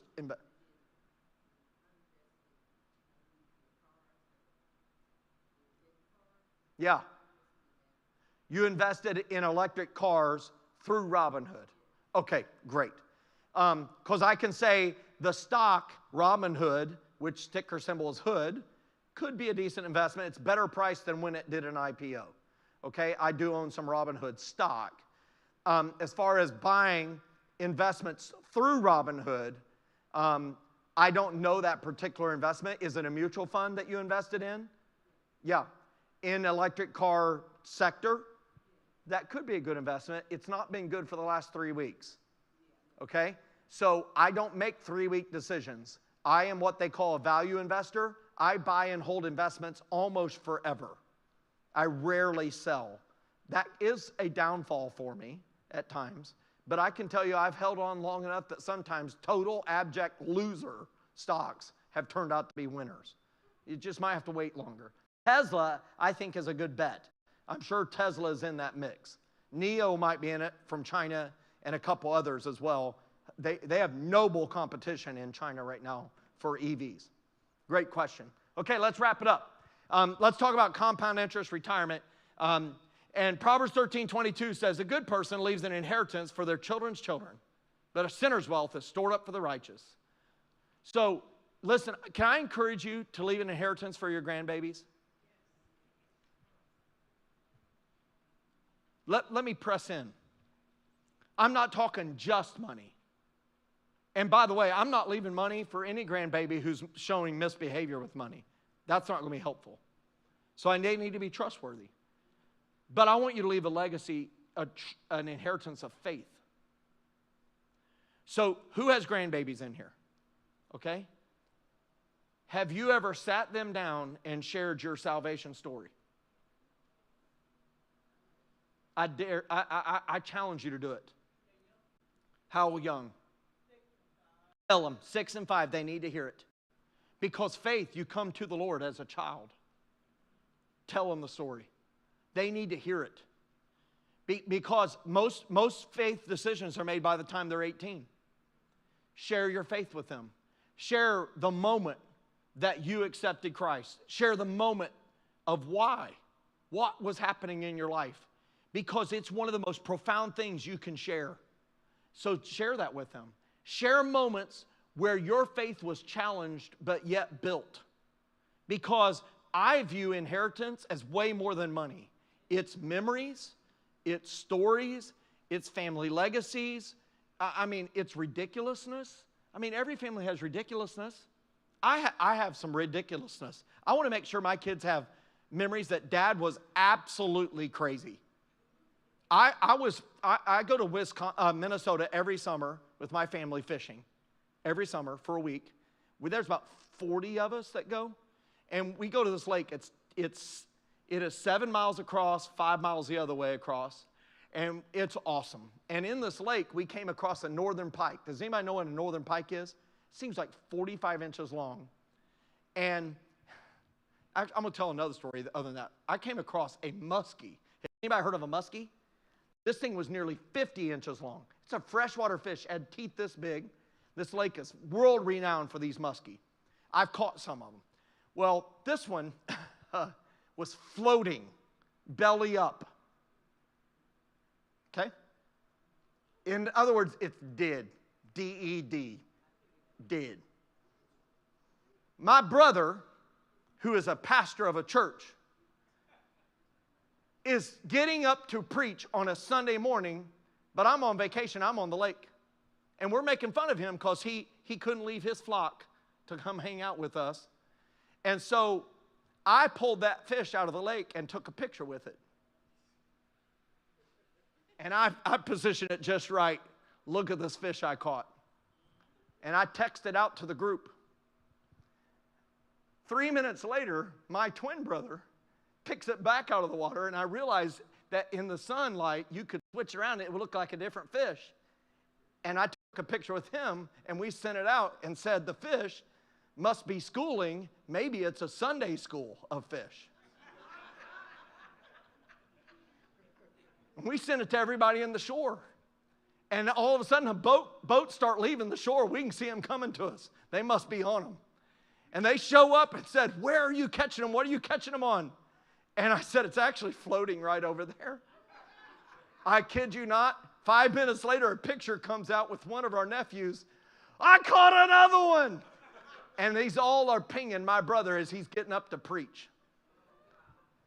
I kid you not.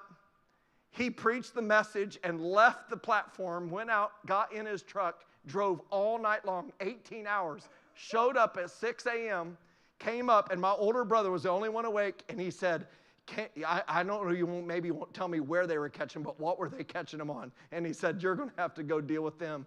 And we got him to come on the trip by lying. Hey, listen, that story gets told and retold every year. I'm going to keep doing stuff like that.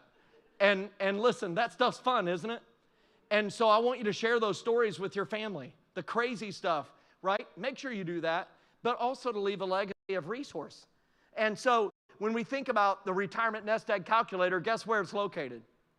On our website. And listen, I want you to write this down. Who's planning retirement in the next 10, 15 years? You're kind of in that window, okay? Who is already retired?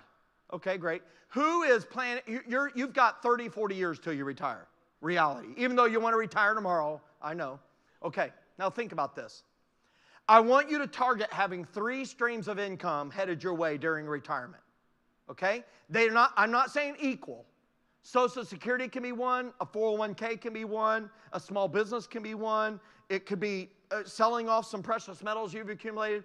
Just 3 streams at least, okay? Because the cord of 3 strands is not easily broken. It's hard for all 3 of those to dry up at the same time. A pension can be one, okay? So this is for the things that are not fixed and guaranteed. Social Security, fixed guaranteed. Your pension, fixed guaranteed. This is for your 401k, small business, your investments, things like that, rentals.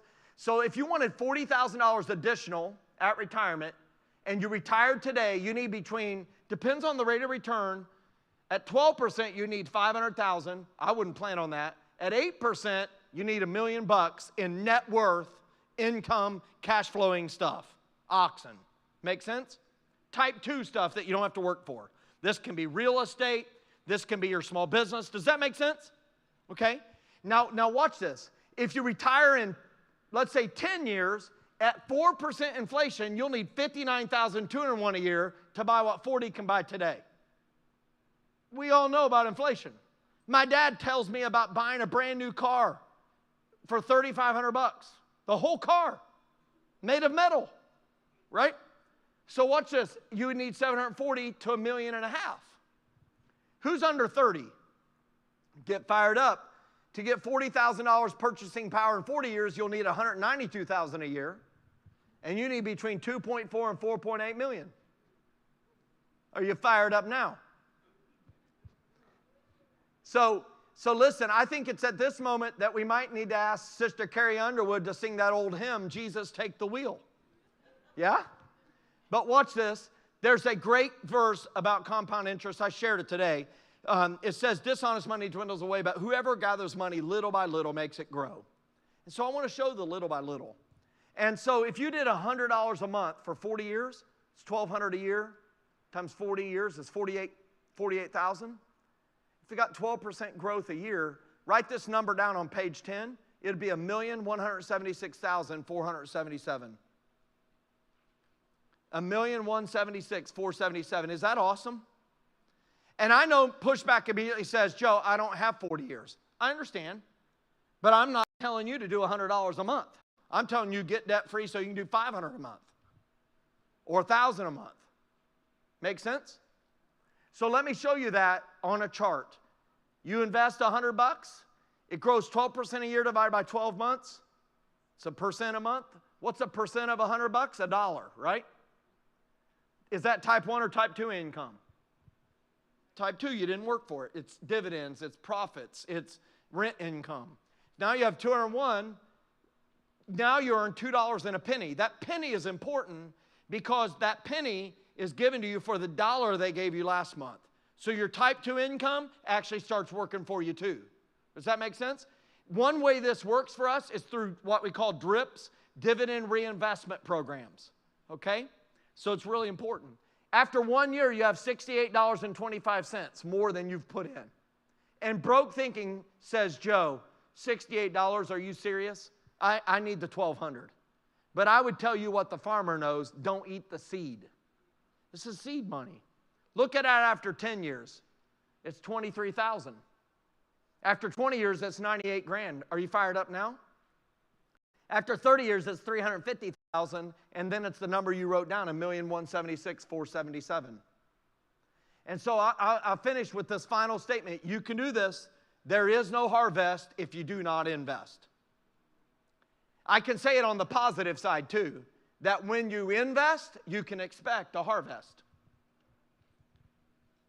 I got 2 minutes. I'll wrap it up with this story. Will Rogers says, even if you're on the right track, you'll get run over if you just sit there. Every spring, my dad, we farmed 80 acres, and he would wake me and my twin up, and we would go to till the fields and put seed in the ground. We grew corn, soybean, and wheat.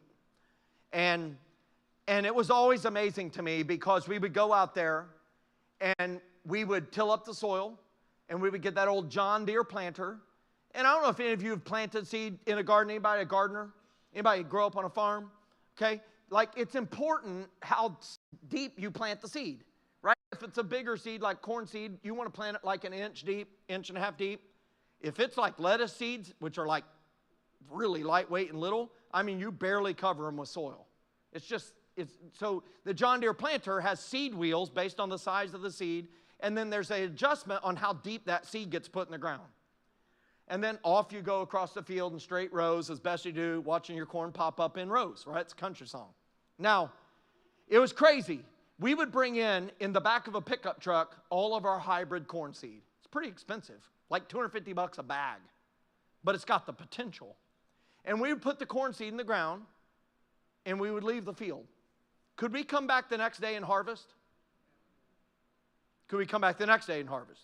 In fact, if you're looking, you don't even see anything. But about day 6 or 7, something magical would happen. A little green spike would be sitting out of the ground. Could we harvest it then?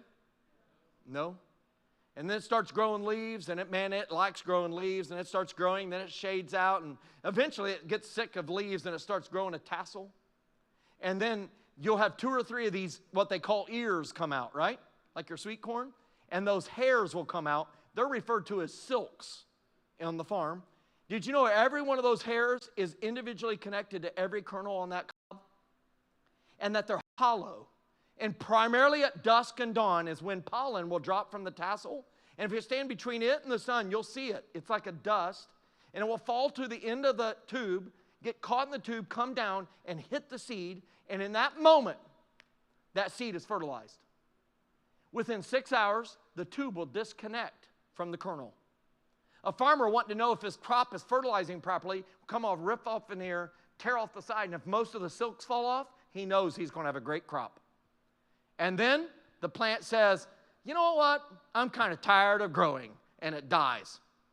And as the Bible says, the farmer comes and puts the sickle to it, for the harvest has come. And I saw this happen every spring, every fall, because in the spring we brought in a pickup truck with a few bags of seed. In the fall, it took semi-trailers to haul away the harvest. Compound interest is at work all around you. God is a compounding God. And as long as you're putting seed in the right soil, we'll see this happen. Little by little, in the right season, right spacing, good soil, watch what happens. So let me give you a challenge on page 11. What is your next step? What do you need to do? Do you need to tithe? Do you need to prepare a budget? Write down the 1 or 2 steps. You cannot take 16 steps. You can take 1 or 2. Do you need to calculate your debt freedom date? Hey, I encourage you to check out a calculator called the Early Debt Payoff Calculator. It allows you to answer the question, hey, this is my mortgage, this is my interest, this is what I owe, here's my principal and interest payment. And you can put in, hey, if I pay $50 extra a month, how much sooner will it pay off? And it will also tell you to the penny how much interest you'll avoid paying. But do not use that tool unless you want to get fired up, because it will fire you up, okay? Lots of calculators. Do you need to, calculate your monthly investment needed to get to your retirement goal? Maybe you need to make some adjustments. I would encourage you to check out Fully Funded Life. There's tons of courses and coaching on there. And again, as I mentioned, you can get one of my books for free if you show the registration to Greg, Pastor Greg out at the table. One thing I would tell you, if you do this, sign up for one of the Zoom appointments right away so that you can meet with Pastor Greg or one of our coaches to be able to get your financial questions answered, maybe help get set with a couple goals. So I encourage you to check that out. Also, if you want to be a part of the group study here, I'm going to pull up that chart one other time here. It'll be on Tuesdays, is that right? And on this right here, when you scan it, it will take you to say, do I want to be a part of the noontime Tuesday one, or do I want to do it on Tuesday evenings? And that will allow the church to plan properly for that.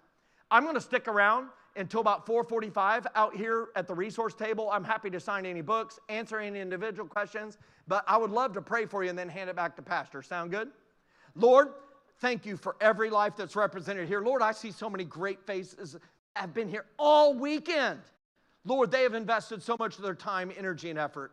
Lord, may they find a tremendous ROI for having spent this time here, Lord. Lord, there are many who know a clear next step and a calling, but Lord, they need resources, both financial and people resources, to help them achieve it. I pray you would give us eyes to see it. And Lord, I pray you would fill us with a boldness to ask for it when we see it. Lord, for us to go to those people that we perceive that are winning and ask them to mentor us, to share their knowledge with them.